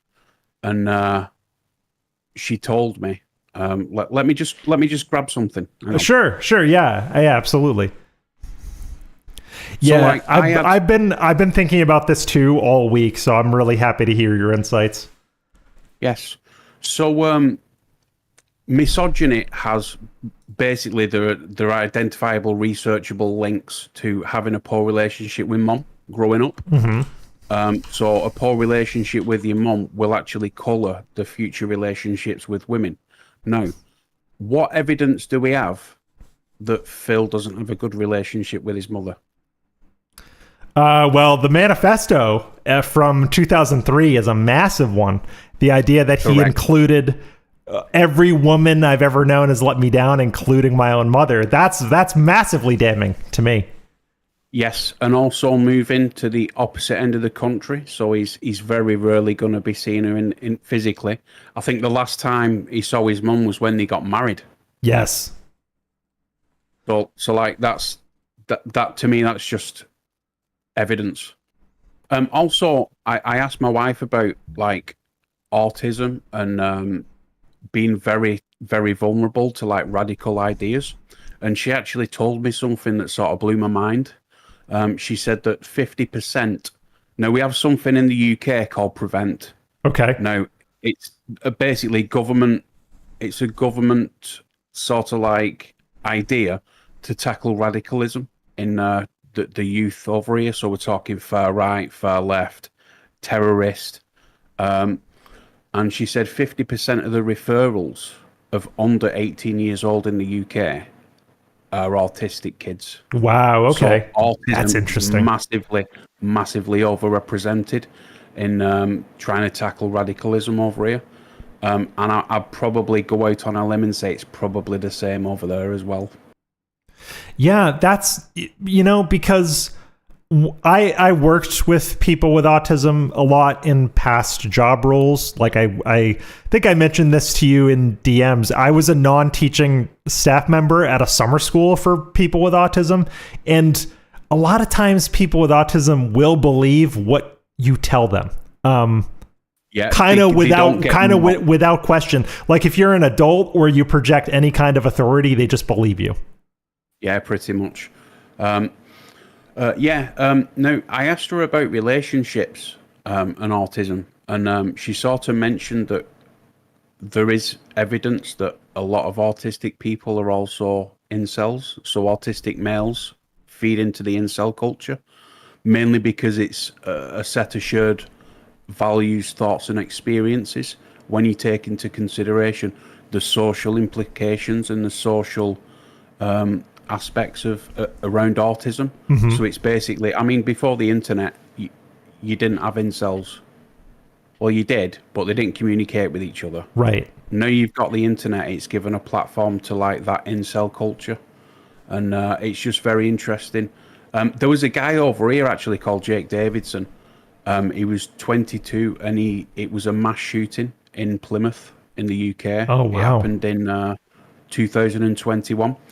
So like Jake, he had an absent father growing up, but he had an extremely volatile relationship with his mother and a history of emotional and behavioral difficulties. Mm-hmm. He was actually diagnosed with autism in 2011. Anybody out there can deep dive Jake Davidson. There's a lot of very good YouTube videos been made about it, but it just sort of goes to highlight, he was very big in the incel movement as well. It just goes to highlight that when you've got social problems and you've got a mother that may or may not have been overbearing in particular aspects of your life, and then you sort of, you don't have a very good relationship growing up, it just sort of feeds in that, like, when you've got all those problems and you're a potentially undiagnosed autistic person, and you're writing this incel manifesto for everybody to see, you don't see a problem with it when you're posting this stuff. And it gets, the myth gets deeper. It's just insane to me. It's fascinating and also terrifying in equal measure. Well, right. And I think what's been so I mentioned at the beginning of the stream, this is outside of like me fracturing 2 ribs and like not really being able to stream for the past several weeks. This is the first week I've really had anything to say. And I think the shocking thing about this week is it proves that nothing has changed in his mind since he wrote the manifesto in 2003. Like absolutely nothing. If anything, he has doubled and tripled down because he allows PPP to call his wife a fat bitch and not really make him answer for it at all. And he's also very off-put by tampons in a video game. So yes, I think the idea, and I was talking to you in DMs about the concept of genophobia. I think he is very genophobic, like at a fundamental level. He is scared of all things vaginas and just female intimacy at all. Yes, there is definitely something there as well. It's just weird. But also going back to like PPP calling his wife a big fat whatever and not defending her. Nope. The same can be said for when he called Lex a slut. Exactly. None of his true fans in the chat challenged him on that. And I think that's also very telling.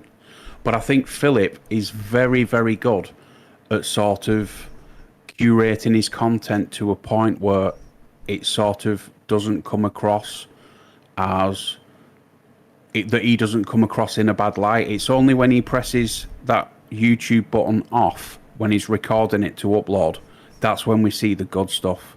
So it's stuff that he's not comfortable with sharing on his main channel to the people that watch his videos on demand. So he's got some sort of control in his mind. As soon as that recording segment's off, I can go on a rant. Well, he likes to say, and he says this, he's said this for years, and he'll keep saying this for years to come. Only watch my channel. Only the things that are on my channel are valid. So if people bring up unrecorded segments that Raw Phil have or detractors have clipped, he says, well, that's from a detractor. You can't find that on my channel. So I didn't understand like the implications of that. I didn't understand how much of an issue it was until I started trying to get material to pull to do some of the videos. Oh, it's so hard sometimes. And I realized a lot of the information out there are from detractors and from people who record him 24/7. Like people like Raw Phil, you get everything. You get the recorded segment, and then you get the unrecorded segment that Phil doesn't want on YouTube, and it's insane. I would actually argue that these unrecorded toxic segments are what makes things like Raw Phil transformative. If this came to a court of law and I was on the defense team for Raw Phil, I would say, well, this is transformative because it's not a substitute for the real thing. It's actually offering content that's been redacted and deleted, thus making it transformative.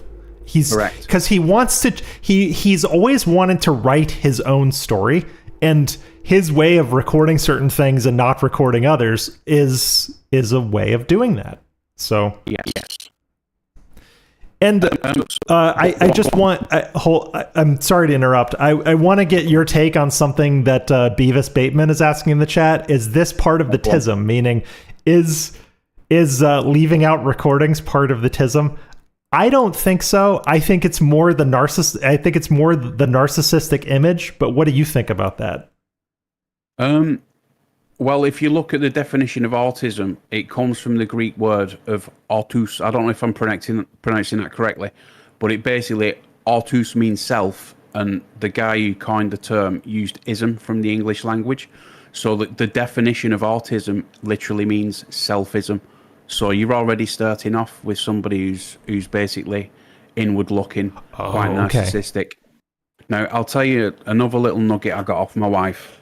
I was asking her about narcissism and autism and how they sort of interrelate. She said, there are people out there who have insight. I don't think Philip has insight into his problems, and that's another issue entirely. But she said people who have insight, they understand they've got problems socially. They will go and seek help. When they seek help, they will be assessed by a psychiatrist, and they will be labelled as having narcissism. Right? Once they are treated for the narcissism, the person realizes they're not getting better, so they're at an increased risk of self-deleting. Okay? Right. What she said was, a lot of people who are labeled with narcissism are actually autistic, and the interventions they're receiving under the narcissism pathway don't work. They lose hope, and they're at an increased risk of self-deleting. So you'll find a lot of people get diagnosed with narcissism. That gets their foot into the door, psychiatric wise, and then later on down the line, they get assessed under autism, and it's found that they do actually have autism. Now, people don't get diagnosed with autism and then get a diagnosis of narcissism. That's not how it works. It's the other way around. And yeah, it's just, it's very interesting. There's a whole generation of lost adult autism in the world, mainly because psychiatry's been playing catch up for the past 20, 30 years. So there are a lot of people out there with adult autism that don't realize they've got it. And also, the more autistic a person is, the less able to identify that they're autistic, which is, again, it's a paradox, but it's mind-blowing. So somebody can be really, really autistic, but they're that autistic, they don't realize they've got autism. It's mad. It's insane. And, you know, I would probably put Phil into that group because he gets mad when it's mentioned. Because he thinks everything he does is completely normal and fine. And to us outsiders looking in, there's no greater indicator of his autism than the idea that he would post an incel manifesto in 2003 and think it's fine, and then go spurg on the all-female forum thread. You know, it's madness. Like I've said this before, and I'm pretty sure others sort of agree with me. The worst thing you can do to Phil is give him money. Yes, because that perpetuates the lifestyle that he's forcing himself into. The moment the money stops and the basement caves in, the sooner it can start getting help. Exactly. And you know, giving him money, it's like giving booze to an alcoholic. It's not helping. Well, I've been reading about the concept of narcissistic supply lately, and I think DSP's biggest barrier to living a good life is narcissistic supply, because he needs it so much, and people just keep giving it to him and giving it to him and giving it to him. And because he still has a steady supply, no matter what happens, he thinks he's living a good life, when in reality, he's trapped himself in a box.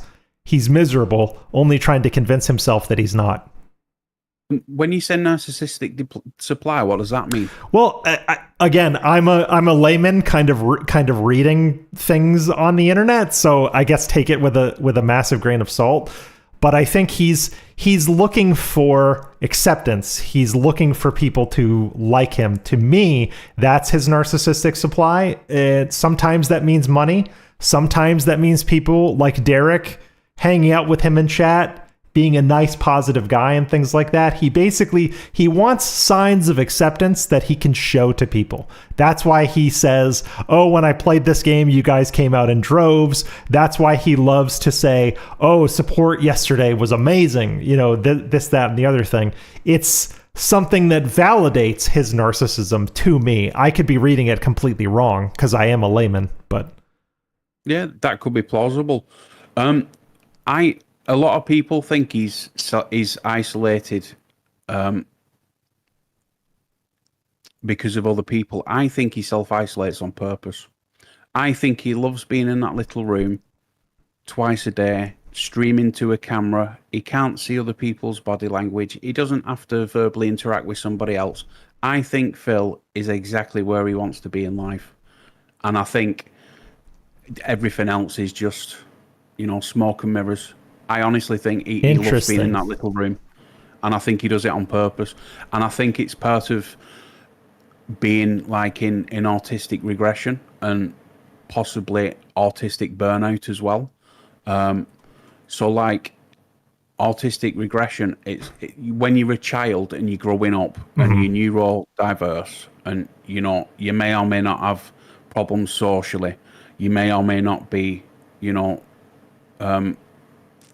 given a diagnosis of autism, you're using techniques that you see off your peers to sort of mask how autistic you are. And the longer time goes on, the less inclined and the less able you are to do that without having burnout. And I think just looking at Phil's physical changes, I mean, just look at how he talks. Go and look at the very first time he was on camera. He's full of energy. I see a big pile of money. You know, he's a little bit nervous, but he's full of energy when he speaks. It's a good tone. You look at him when he's been pretty low in the last 6 months, a year. He looks old. He looks tired. He's speaking very slow. It seems like his functionality is reducing a lot quicker than somebody who's neurotypical and the same age. It's just insane. Like, the loss of skills is insane. Well, when I was looking online to make the thumbnail for this stream last night, obviously I needed a picture of Lex, so I got a picture of Lex, background, removed it, you know, done, very easy. But DSP, I was looking through his Lego building stream. He's 42, going to be 43 in a couple of months, and he looks 75. If you told me he was 70, I believe you.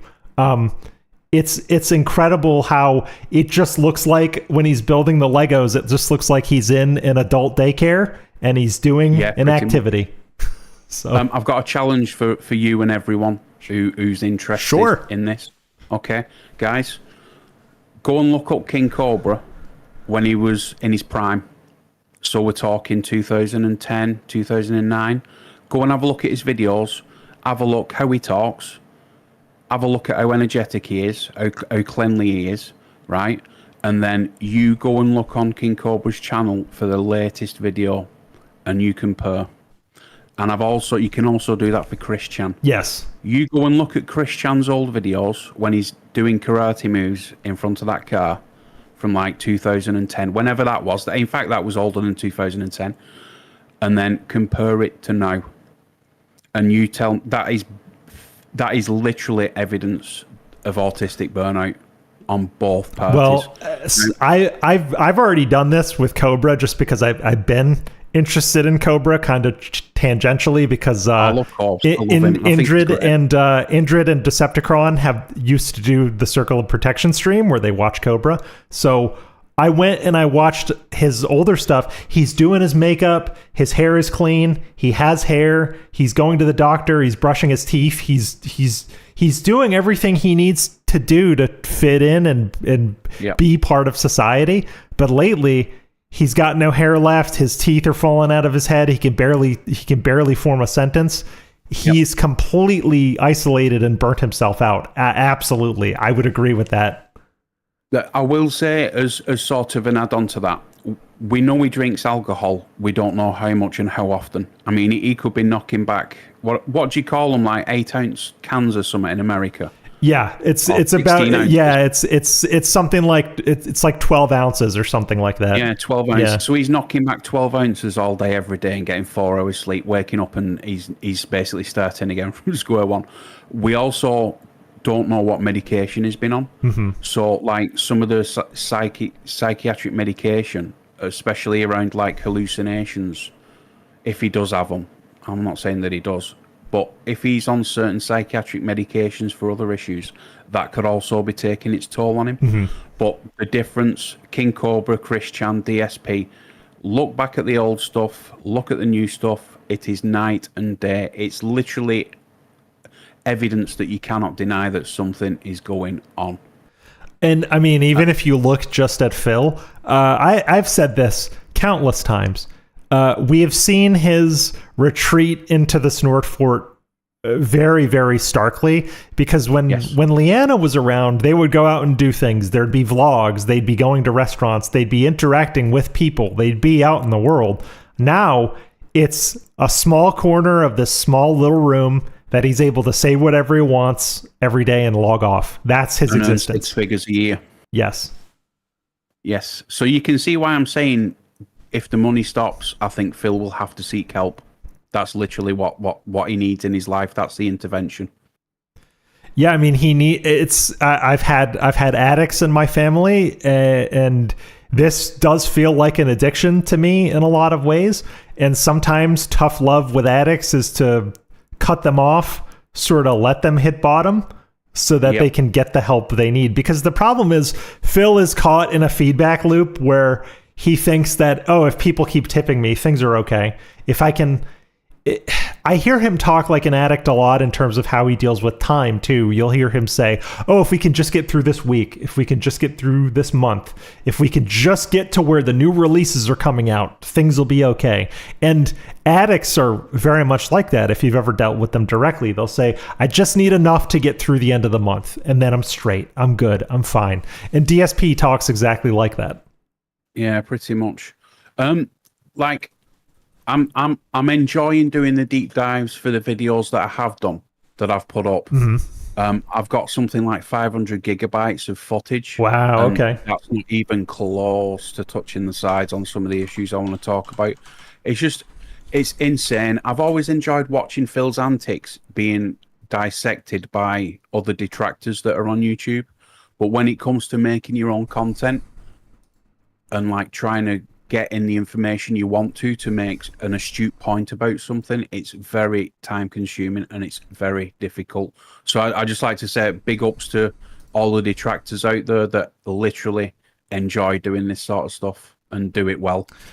Yeah, I definitely want to echo that because for those like Steve of the Dead and others that do in-depth analytical videos, it is torturous having to go through Pig Go and having to come through other detractors' streams. Because as you pointed out, a lot of what we're looking for is not on Phil's channel and may not be accessible via Pig Go. So it becomes a lot of manual work. Even the act of clipping and having to watch, tens of hours of DSP content is in itself difficult. That's another thing. You can't actually clip on Phil's channel anymore. No. I don't know how long that's been turned off, but that's just insane to me. You have to so you have to go through transcripts, find what you're looking for, usually open up OBS, roll it manually in OBS, record it, and then put that into a timeline. It gets very laborious sometimes. Yes. So, and despite all that, the detractors are still doing it. So big ups, everybody. Yes, and I think it shows that it is worth doing. So if you ever think about doing an in-depth analysis of DSP in a very kind of scholarly, well-researched way, do it. I know a lot of people shy away from research here, but I think there needs to be more of it. Because I think the autism discussions, even the few that you've been kind enough to come on my streams and talk about, have been great, and I think there's an audience for it. Yes, and that's why I do it. I've always waited for somebody to do exactly what I'm doing, but nobody's done it. So I thought, you know what, I'll pull my thumb out my ass and do it myself. Yeah. And I just hope everybody enjoys it and understands it. And I hope that I make it in a way where it's understandable. No, it's fun. I actually, a few folks reached out to me in DMs because we talked about autism on stream, and they're like, "Oh, who's Poppin' made autism videos? Have you seen them?" I'm like, "Yeah, I've seen them. They're great." So I've been talking about your videos constantly the last few days. So. Right, I'll let you get back to it. Thank you, Logan, and thank you, audience. I will let you commence re-simping for the Logan. Bye, everybody. All right, bye. Thanks for coming on.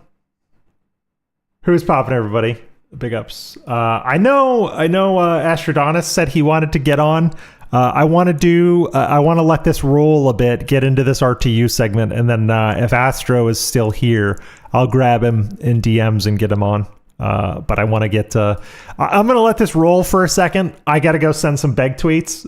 So I'll be back in a minute.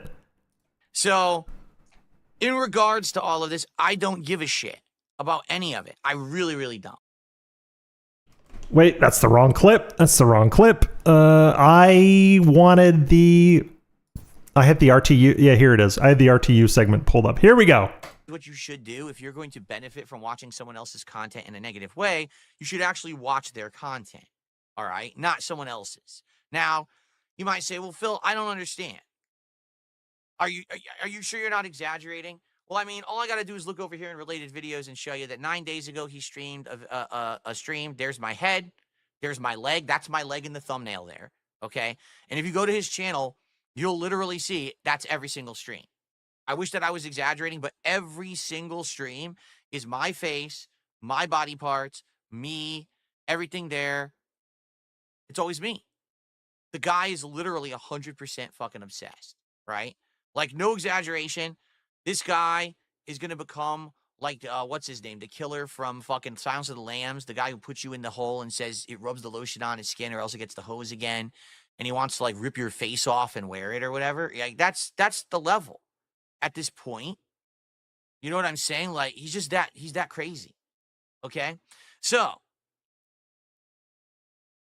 this is his starter thumbnail of his stream. Do I have to say anything? Do I have to actually say a word? Or can we just continue on to actually where he jumps on straight?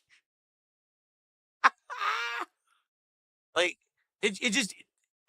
We don't have to even observe. Just all you have to do is use your eyes. Okay? That's it. I don't have to comment. Okay? So let's actually jump into some of his content. Here we go. So here's him starting up. Okay? And all right, I'm back. Notice something. He's got a green. Okay, Astro's still around. That's right. ReviewTech uses a green. Cool. I'll bring you on in a bit. Who else uses a green screen? Well, let's take a look. I'm going to be a pedantic prick like I like being with DSP and say he doesn't use a green screen. He uses background removal, which dog shit in some ways. So see, the green screen's reflecting onto my head and turning my hair green. So that's not good. My lighting is suspect, but he's not using a green screen. He's using background removal. Green screen is way better if you can manage it. I purchased a green screen and 3 box lights, and I've never looked back. Not me. You see a green screen behind me? No, you want to know why? Because I actually use modern technology. Okay. You're using an inferior product. Has anybody seen those pictures? I don't have one up, but people has anybody seen those pictures where his microphone is like cutting into his head and it looks like he has a dent in his head? Has anybody seen those? That shit doesn't happen with a green screen. See? Look what I can do. I can hold up my phone and my phone is still in the picture. I can hold up this bottle of Tylenol, and this bottle of Tylenol is still in the picture because it's a green screen and not background removal. It's much more precise. That's right. I got Tylenol on my desk. My ribs still fucking hurt, but I feel better enough to. I've been pounding the Tylenol. I'm not using insanely outdated, cheapo poor man's tech. I'm actually using. Oh, I dropped my water bottle. Tech. So when I'm on a green screen, there's no microphone in the shop. There's no laptop in the shop. My microphone doesn't disappear into the side of the fucking frame. It doesn't look cheap. No, but your microphone makes you look like a fucking dent head, like a literal dent head sometimes. Literal dent head. Because it's not. Because I actually care about. I will also take to my grave that green screen, if you can manage it, is way better and way more consistent technology than background removers, because background removers are very hit and miss. When they work well, but what he's using is just the NVIDIA broadcast software, and there's not a lot you can adjust in terms of the settings. Like, you can light your subject, you can, change the intensity a little bit, but you're kind of just letting the algorithm or whatever model they use to remove the background guess, and you get some really weird results. And it also muddies up the image. Like, he's actually like compromising image quality in favor of background removers, where if he just used a green screen, it would just be the raw image uncompressed with green filtered out of it. About my content. But this schlub basically saw me using a green screen months ago, and he got incredibly jealous because his setup looks awful. If you don't know, he's filming out of his spare bedroom, okay? He has no lighting. He has a fucking corner lamp. You're filming out of your spare bedroom, by the way. And you used one of those tentacle lamps for like decades, dude. What are you talking about? Like a bedroom lamp is his lighting in the office. Not all the nice LEDs or, RGBs that you see behind me that I edit every day so you have a nice setup. Okay. Edit RGBs. Edit RGBs. You pick a preset, man. That's like, oh, you know what? I feel so bad. A super chat came in that I didn't read. Iron during the last segment, I wanted to mute it so it didn't interrupt who's popping. Iron Chef Sucks Guys for $5 says, people who truly don't have to express to people how and why they are happy. I have a family. I love my wife. It doesn't bother me. So those people are not happy. I agree. When he says, I love my life, I have so much fun every single day, you're begging like that Meerkat song. I'm sorry, Iron Chef Sucks Guys. I'm being a bad stream host. I completely missed that. I got derailed and I forgot about that chat. I'm sorry, but thank you for the 5. I appreciate you. Okay. Nope, nothing like that. This dumbass has a fucking painted wall that's blue and a cornered lamp. All right? He has no setup at all. So he got made fun of so badly when basically I upgraded. Oh, really? Is Rich using a blue screen? I mean, blue screen is fine. Like, the back of this the back of this green screen is a blue screen. So, like, if I had green eyes, I'd be using the blue screen. Like, because I used to use green screens professionally at the TV station, and whenever someone had green eyes, we'd have to flip the green screen and switch to the blue side, because you don't want people's eyes fading out unless you do. my setup. Oh, big ups, Chio. I'm feeling a lot better now. He got Thank you. jealous, and he ran out and he bought a cheap green screen and he tried to set it up. And instead of actually doing it right, this is how it's set up. So first of all, it looks like he wants to fucking suck on his mic. I don't know what's wrong with this. I actually think that this is a pretty sharp, clean image. I don't know what he thinks is wrong with this. Like, other than the fact that Rich's finger is cut off a little bit, it's a sharp, clean image. Like, there's no fuzz around it like DSP. Like, there's no fuzz or noise around it like DSP's. DSP also uses a high back chair, and high back chairs are terrible when you're trying to remove backgrounds.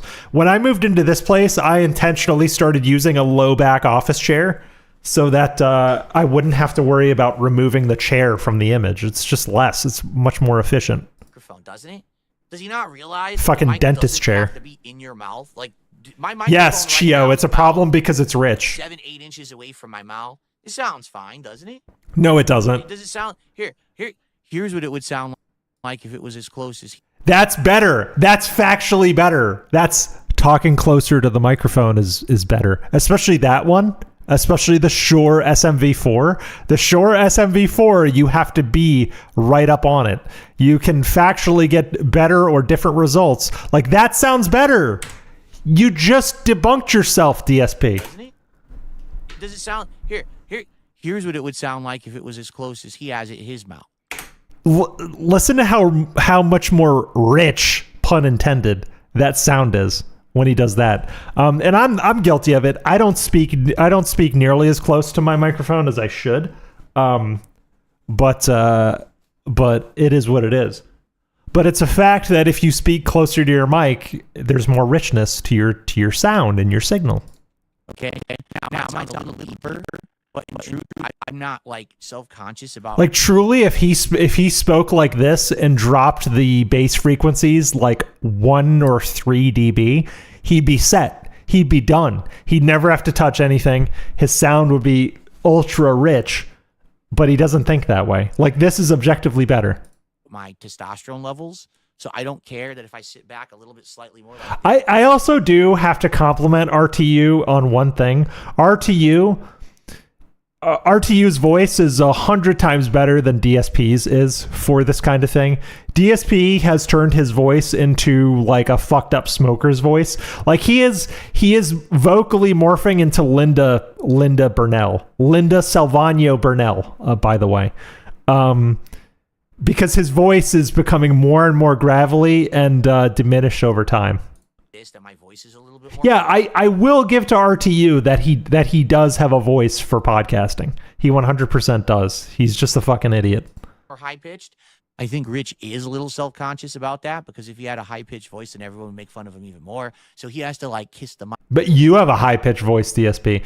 DSP has like a 42-year-old Valley Girl voice. Mike, he's like licking it when he does his fucking content. You don't have to do that, all right?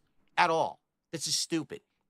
In fact, he doesn't need that mic arm at all. It serves no purpose. Because I don't know. It looks like it's holding the mic up to me. It's holding the mic up, dude. It's serving a purpose.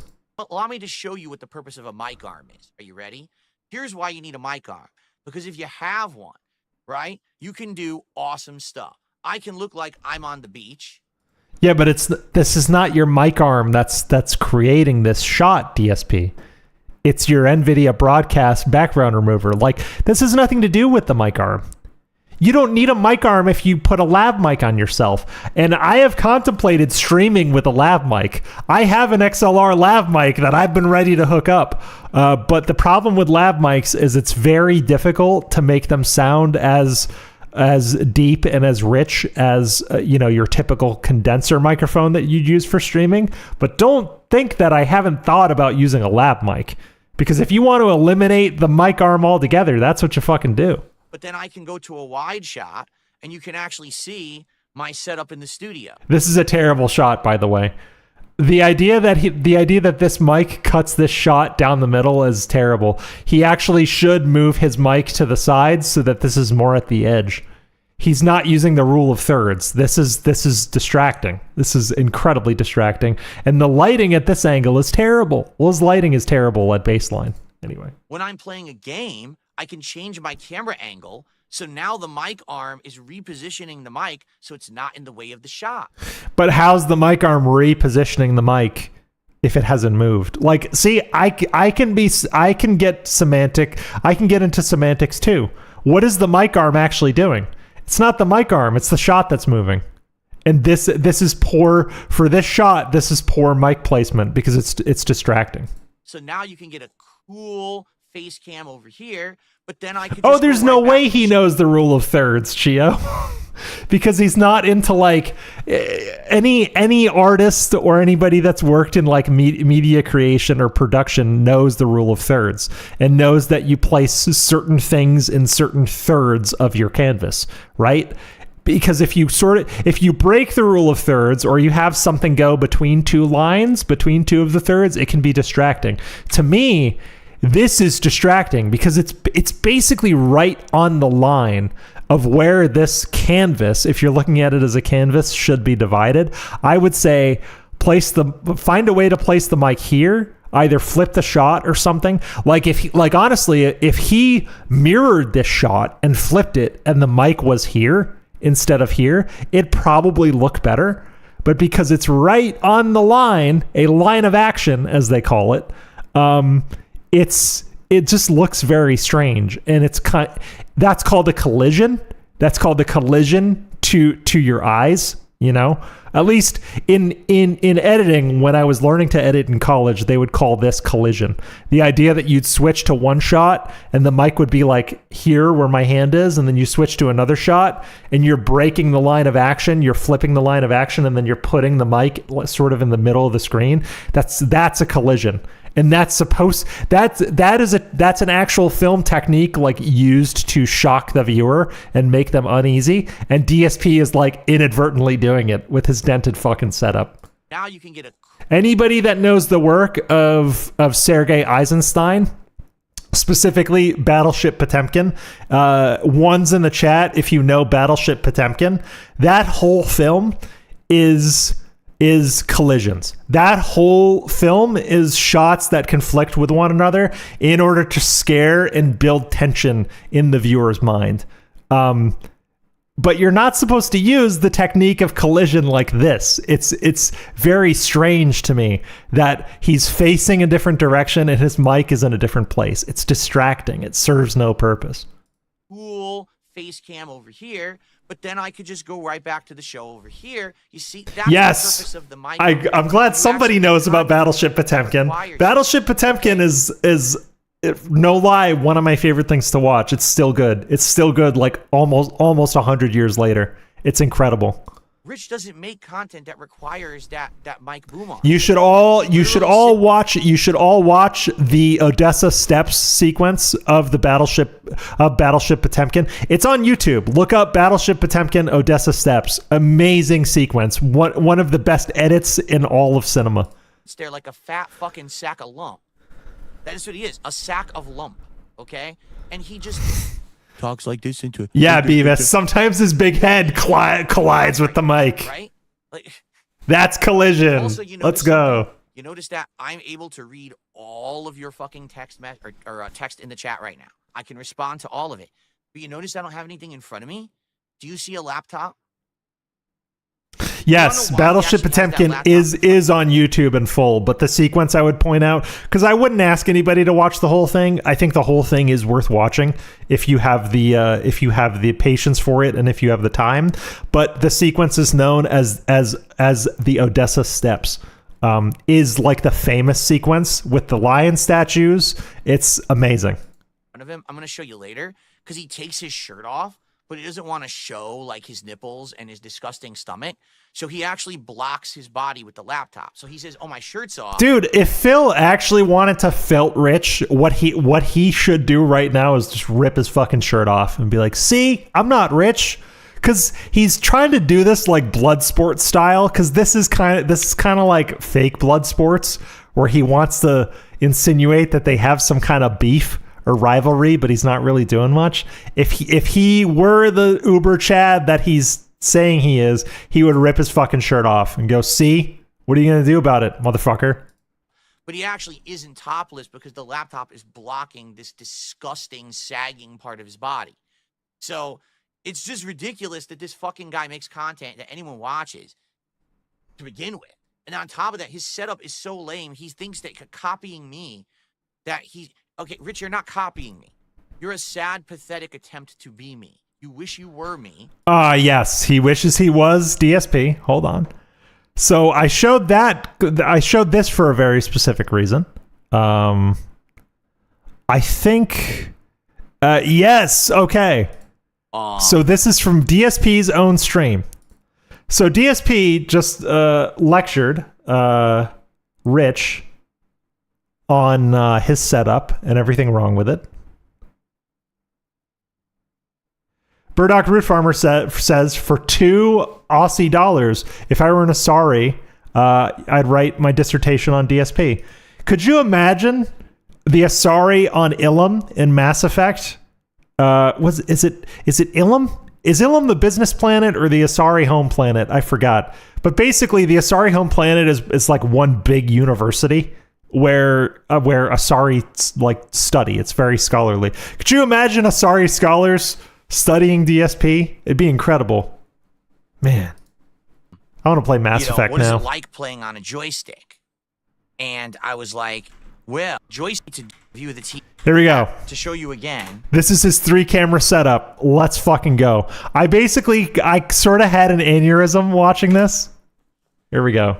All right. Thessia is the home planet. Yes. Big ups. Thank you for the correction. I haven't played Mass Effect in a minute, but maybe it's time to go back to the Legendary Edition. I bought the Legendary Edition, got like partway through 2, and then had to stop. Basically, the camera can't be here because this is blocking my view of the TV. DSP needs like the Asari Justicar treatment. He needs an Asari Justicar to just like hunt him for the rest of his life. That would be the biggest troll. Could you imagine like an Asari warrior fucking hunting him? He'd be so scared. Like I'd have to figure out a way to get the camera. The stream is down. Oh my! I'm gonna finish Death Stranding soon. Maybe Mass Effect is like worth doing as like a next stream game. I don't know. Internet dropped out. What happened? So I'd like to point out that like his problem with his internet is he has 2 conflicting modems and 2 conflicting routers that are stepping on each other constantly. Basically, the signals are creating noise for one another, actual signal noise for one another, so one will drop out. That's what's happening now. Watching this, Rich? Are you watching this, Rich? This is a very competent tech streamer. Okay, hold on. Looks like my internet is dropping out. Hold on. Oh my God. Look at this. You can get the hairline from 2 different perspectives. This is actually very funny to me. Yeah, you can get the hairline from 2 different perspectives. Look. It's bad either way you look. It's bad. It is. Yeah, take fucking notes, Rich. Look. That's right, Beavis. We just went red. Yep. Why did the internet just drop out? I don't know. I don't know. Okay. I think it's honestly, dude, I have one residential internet line. The modem is right here. My PC that I'm streaming on is raw dog. So my modem has 4 ports, 4 active ports. I told the ISP guy I was like, listen, when he was setting up the internet, it's like, configure my modem as a bridge, please. Just make it a bridge. I don't need your all-in-one wireless shit. Make it a bridge, open up all the ports. So I'm raw dogging my PC into the modem, and then I have a wireless router on port number 2.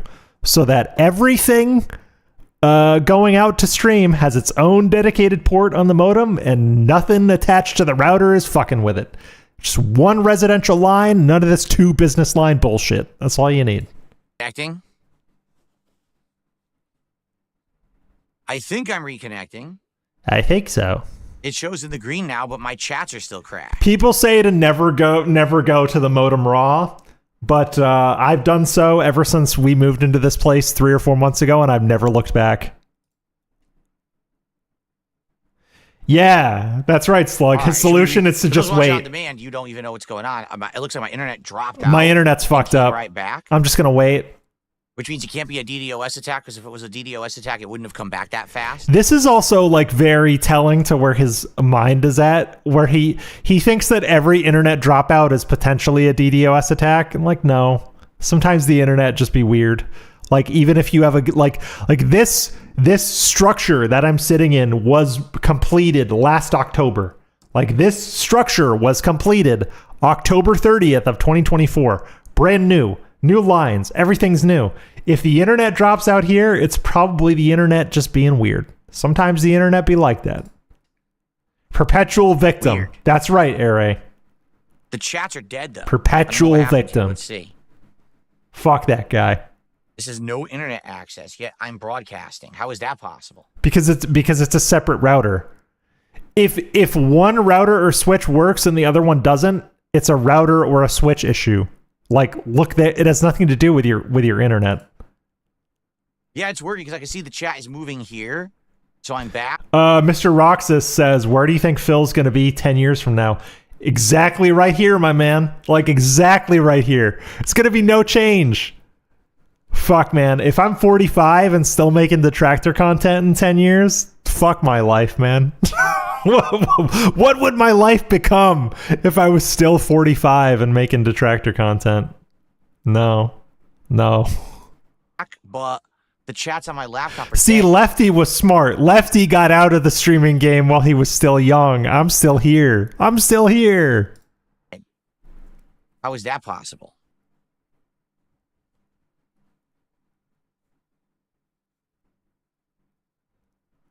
Yeah, could you imagine? People are already calling ALT old. If he's still here in 10 years, imagine that.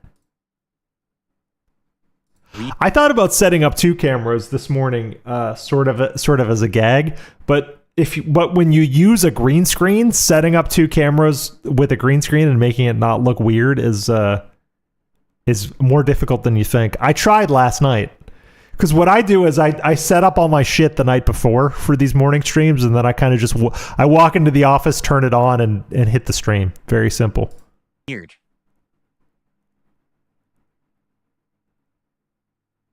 I'm him? No, I'm not him.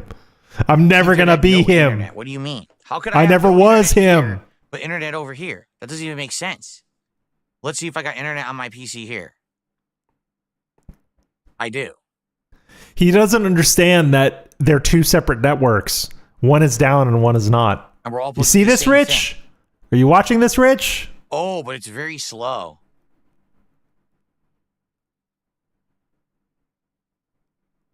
Yeah, something went wrong here with the internet. It's bad. I can't even load anything right now on my gaming PC, and it's all awesome. So this is pretty much the point that I wanted to hit on. Is just his tech bullshit and how bad it is. If it were me, I'd have a single residential line and just shore that network up really, really good. I have a single residential line right now. It's got 1 modem, 1 router. I've configured it very, very well per Prophet's advice. Big ups Prophet, and that's it. Oh yeah, I could go into the Kirk moderation because that happened while I was having fractured ribs, and that was fine. But I think I'm just gonna call it here. And end it. Oh, you know what? Astrodontus, I'm sorry. If you're still around, I know you had a couple of things. So before I have As You Like from Yakuza 0 play us out, Astro, if you want to get on, let me know. Because I know you said you had something to say. So I'd get you on if you can get in the next couple of minutes or so. Because I think think it's time to call it. I've been here for a little over 2 hours, and I don't want to. If I have nothing else to say, I don't want to overstay my welcome. But I will probably stream again midweek, and then okay, cool. Astro says call me whenever. Yep. I want to get you on, so we'll end with the call with Astrodonis. Let me make sure beforehand that the Discord audio capture is set up correctly.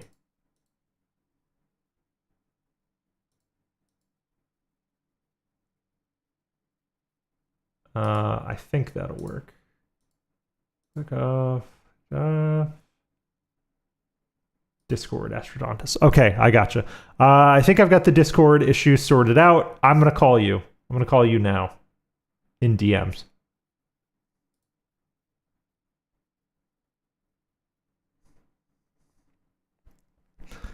Testing one. Hello. Yes, you're here. Astrodonus, yes. What's in your mind, my friend? Phil has been fucking crashing out the last couple of weeks. Oh, hell yeah. We didn't even talk about the Truth Seekers interview, but that happened. So I was actually gonna bring up the Truth Seekers stream earlier today. Sure, go ahead, because I didn't even put that on my list because I had to choose between a few things, but if you've got things to say about Steven, go ahead. I actually DM'd him on Twitter saying that, I mean, having Void on was a big mistake. Wait, I mean, he talked to Void? Yeah. I was not aware of this. Wow, okay.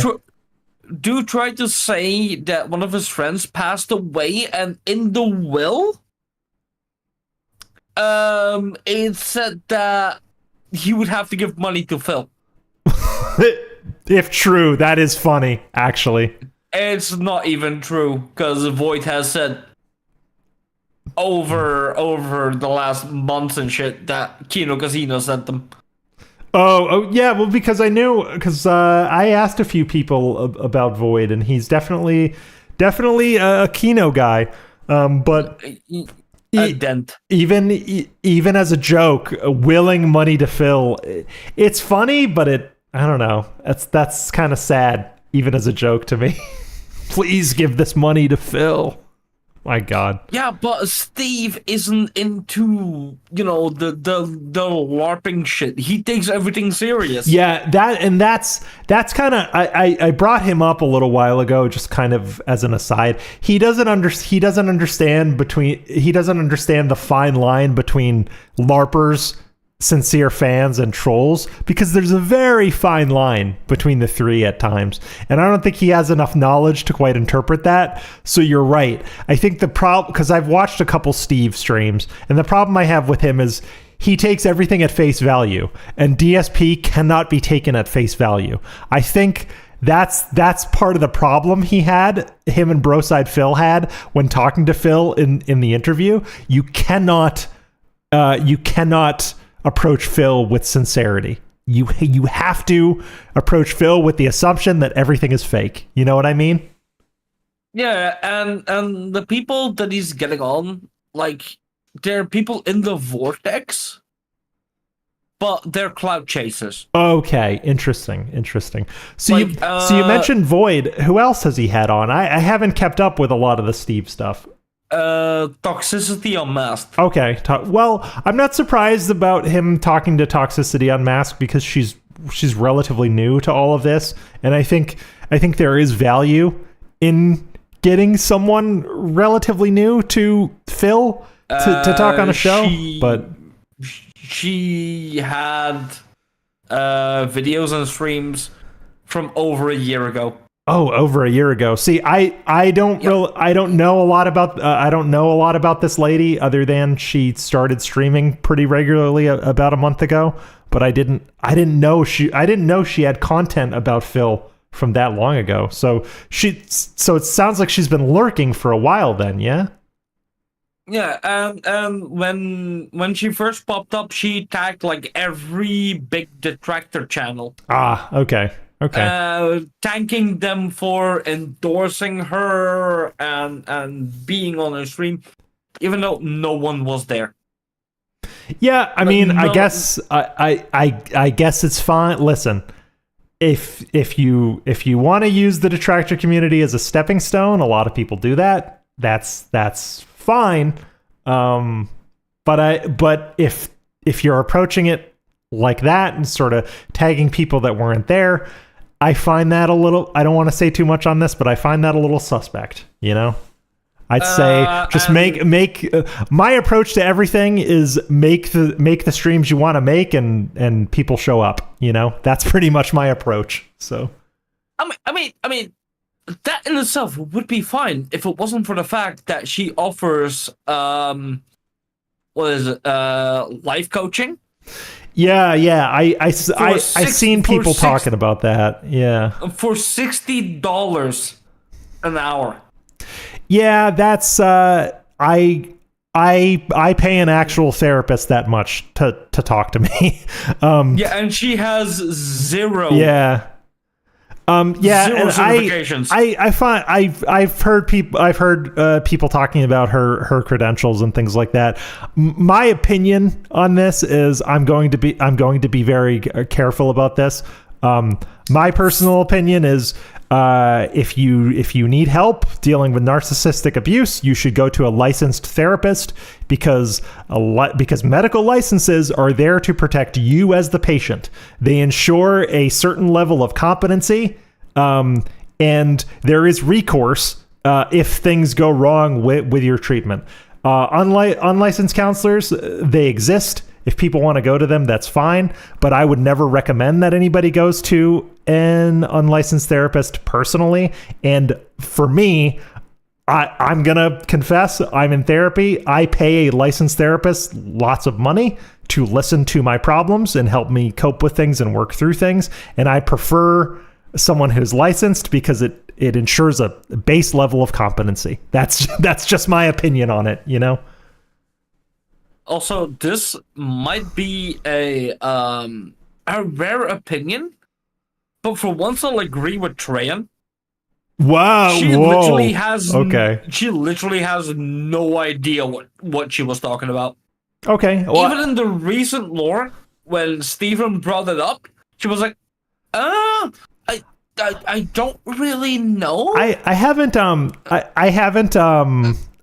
haven't seen a lot of her stuff. I've had people because I can get kind of cerebral and kind of intellectual with some of the stuff that I talk about, and I've had people send me some of her stuff my way and say, "What do you think of this lady?" And I haven't really bothered to watch much. I've just heard from people that she charges money for services, and that's a little strange to me. But again, I find Steve a little difficult to watch because sort of as you said, if Toxicity Unmasked is getting lore wrong, Steve is getting a lot of lore wrong, by the way, and that's to his peril. I want to point out, I didn't pull up the Truth Seekers interview, but one of the things that I want to point out, one of the things that Steve pressed him on in the interview, in the conversation, that was a huge misstep on Steve's part, and I think most people would agree, is the notion that DSP took money for his wedding and his trip to Connecticut and didn't go. That is his biggest mistake, in my opinion, because that is just false. Like anybody that's looked at the lore critically knows that he went. Like he absolutely did. And Phil, that was kind of a sideways W for Phil, because Phil was able to say, well, no, that's a lie, I went, because he did, you know. I was messaging Steve before the Phil interview, like trying to get him some info and shit.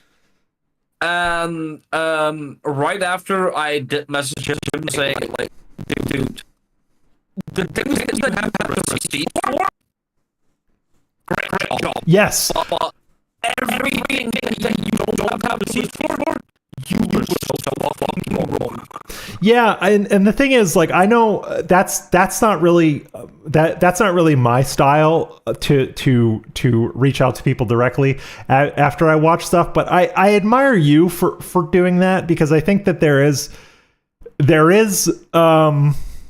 value in telling people, like, hey, you know, maybe look into this and this a little more, because I think Steve sort of overextended on a few things. He pushed things a little too hard that he shouldn't. And I want to address this on stream too. I was very critical of Broside Phil initially when I was first watching him.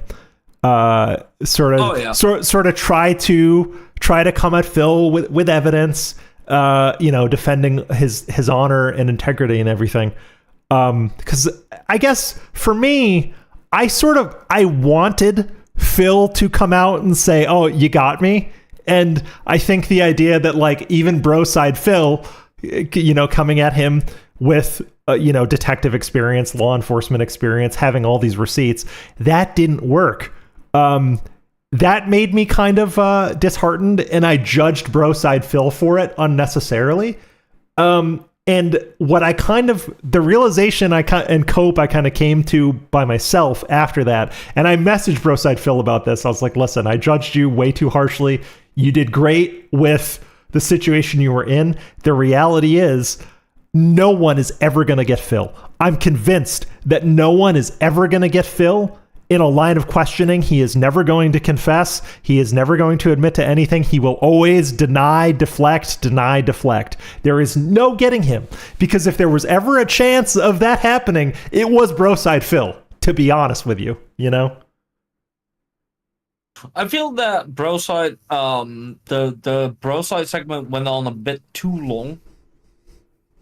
Yeah, well, I think I think for me, it just became chaos at a certain point, because it was Broside was trying to get his point across, because he was getting upset because Phil was attacking his credentials kind of in a low-key way. Steve was getting upset because Phil had already lied to him for 90 minutes. And Phil was upset at both of them because they were calling him out on basic shit. So it just became chaos in my mind. I mean, I know that Steve had more receipts to give Phil. Yes. But because it dragged on for that long, Phil had, the actual reason to say, hey, this has been going on for long enough. Yes, I'm gonna leave. The length of the line of questioning in itself was enough for Phil to be like, Phil was basically like, where are you actually going with this? This has been going on for a long time.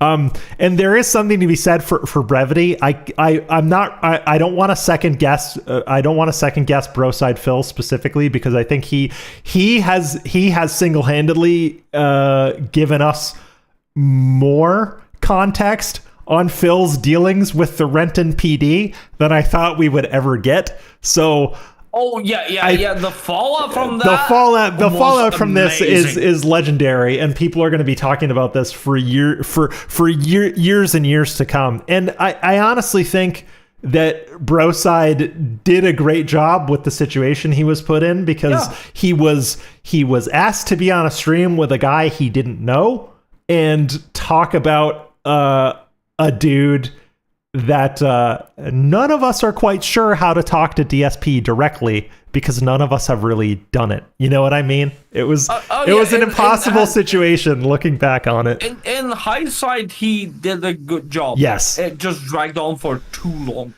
Yeah, well, and I think the more you talk, the more Phil can kind of think of ways to weasel his way out of things. That's why I appreciated Adam Krigler at the time as an interviewer to Phil, because Adam would just be so succinct in all of his questions and statements, where he would say one thing and he'd say, well, Phil, do you have an answer for that? And there'd be no time for Phil to think or weasel his way out of things. That's why Adam cut him so deeply and so brutally, because Adam just got right to the fucking point.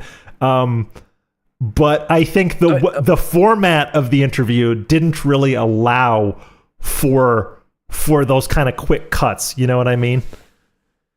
Yeah, I mean, I'm kind of sad that Steve didn't ask Phil the question that I proposed. Okay, and what was that question? Because I mean, everyone knows that Phil wants to refinance his house. Right? Yeah. Yep. So right now, Kat isn't on the mortgage. It's true. The bankruptcy makes clear that it was his name only. Yeah, because he got the house before he got married to Kat. Yes. But if he refinances, she's gonna be put on the mortgage. Yes. He could probably find a way to do it without her, but his best odds of doing it would be to have her as to at least co-sign it. She's got better credit than him, I guarantee you. No. I mean, like legally, inheritance wise. If he were to croak. Okay. In terms of that debt, in terms of that responsibility. Okay. Yep. Because it has to go somewhere. Yes. Yeah. Yeah. And originally, it wouldn't. She would be able to say, "No, I'm not taking this debt because it's not our debt. It's his." Oh, okay. Yep. It's his. But in the refinance, it becomes their debt. Yeah, that's true. If Phil croaks, all of it falls on her. Yeah. Her best option would probably be divorce, actually. If she's smart, she divorces him and just washes her hands. But then the question becomes, where does she go? You know? Yeah, but I want Phil to answer. What are you putting in place to make sure? To protect your wife. Yes. Yeah. Because that's very important. Like my girl and I just moved into a house together, and we have things in place where if one of us, God forbid, passes away, there are contingencies in place. I don't think that DSP, you raise a good point. I don't think that DSP has thought about that at all. That would have been an interesting line of questioning for him, because he's always talking about, you know, I have to do this, that, and the third for my family. I have to protect my wife. But rarely has he actually been said, well, okay, what are you doing to protect Kat then? What are your methods? What are the things you're putting in place to protect your wife? That's very interesting. I mean, he was talking, you know, he was talking big about Mr. Medicare, you know, streaming and selling hats to make sure that his wife was taken care of. Yes. And it's like, what the fuck are you doing to make sure that your wife is taken care of? And the idea that he can't relate to that is very interesting. Like, oh, why would you do this? Because Medicare has been very clear the past year or so. The only reason I'm still doing this is to make sure my wife is set. He basically was like, if I had my way, I would never stream again. But I don't want to leave my wife with a mess. So, but Phil can't even begin to grasp the idea of like taking care of your family. I think maybe because he's the one that's been taken care of. He's been bailed out by his family time and time and time again, you know? Oh, yeah. Also, I do want to give a shout out to my girlfriend, Nash. Oh, shout outs to Nash. Because as a Christmas present, she actually bought me a Medicare hat. Oh, big ups. That's very nice. Awesome.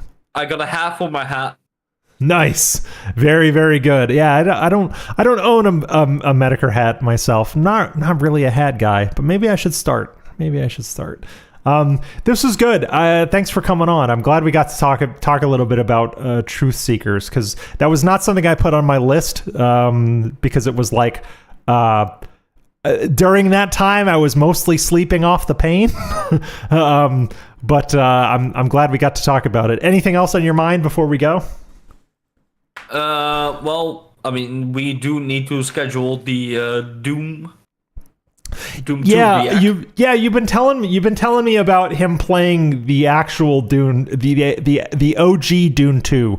Yeah. I need to figure out, because I'm just getting back to streaming after a while. I need to figure out like what my schedule's going to be, what your schedule's going to be. You're European style, so we're going to have to figure out something for the time zone. But maybe one of these Saturday morning streams will be that. That seems like a good time. Yeah. Yeah, I'll let you know. But thank you for coming on, Astro. I appreciate your insights and your talking points to Truth Seekers. You added a lot to the stream. I'm gonna disconnect the call with you, and then I'm gonna say goodbye to everybody else. But thanks for coming on. I appreciate you, and have a good day. Bye, all. Bye, Astrodonis, everyone. Thank you. That Truth Seekers, man, that was wild. And it really shows how much has happened lately that did not even make my list. That did not even make my list of things to do today. That's going to be it for this stream. I'm going to stream Death Stranding in the afternoon on Logan K, maybe around, I want to do it around 2 p.m. Eastern time for a couple hours.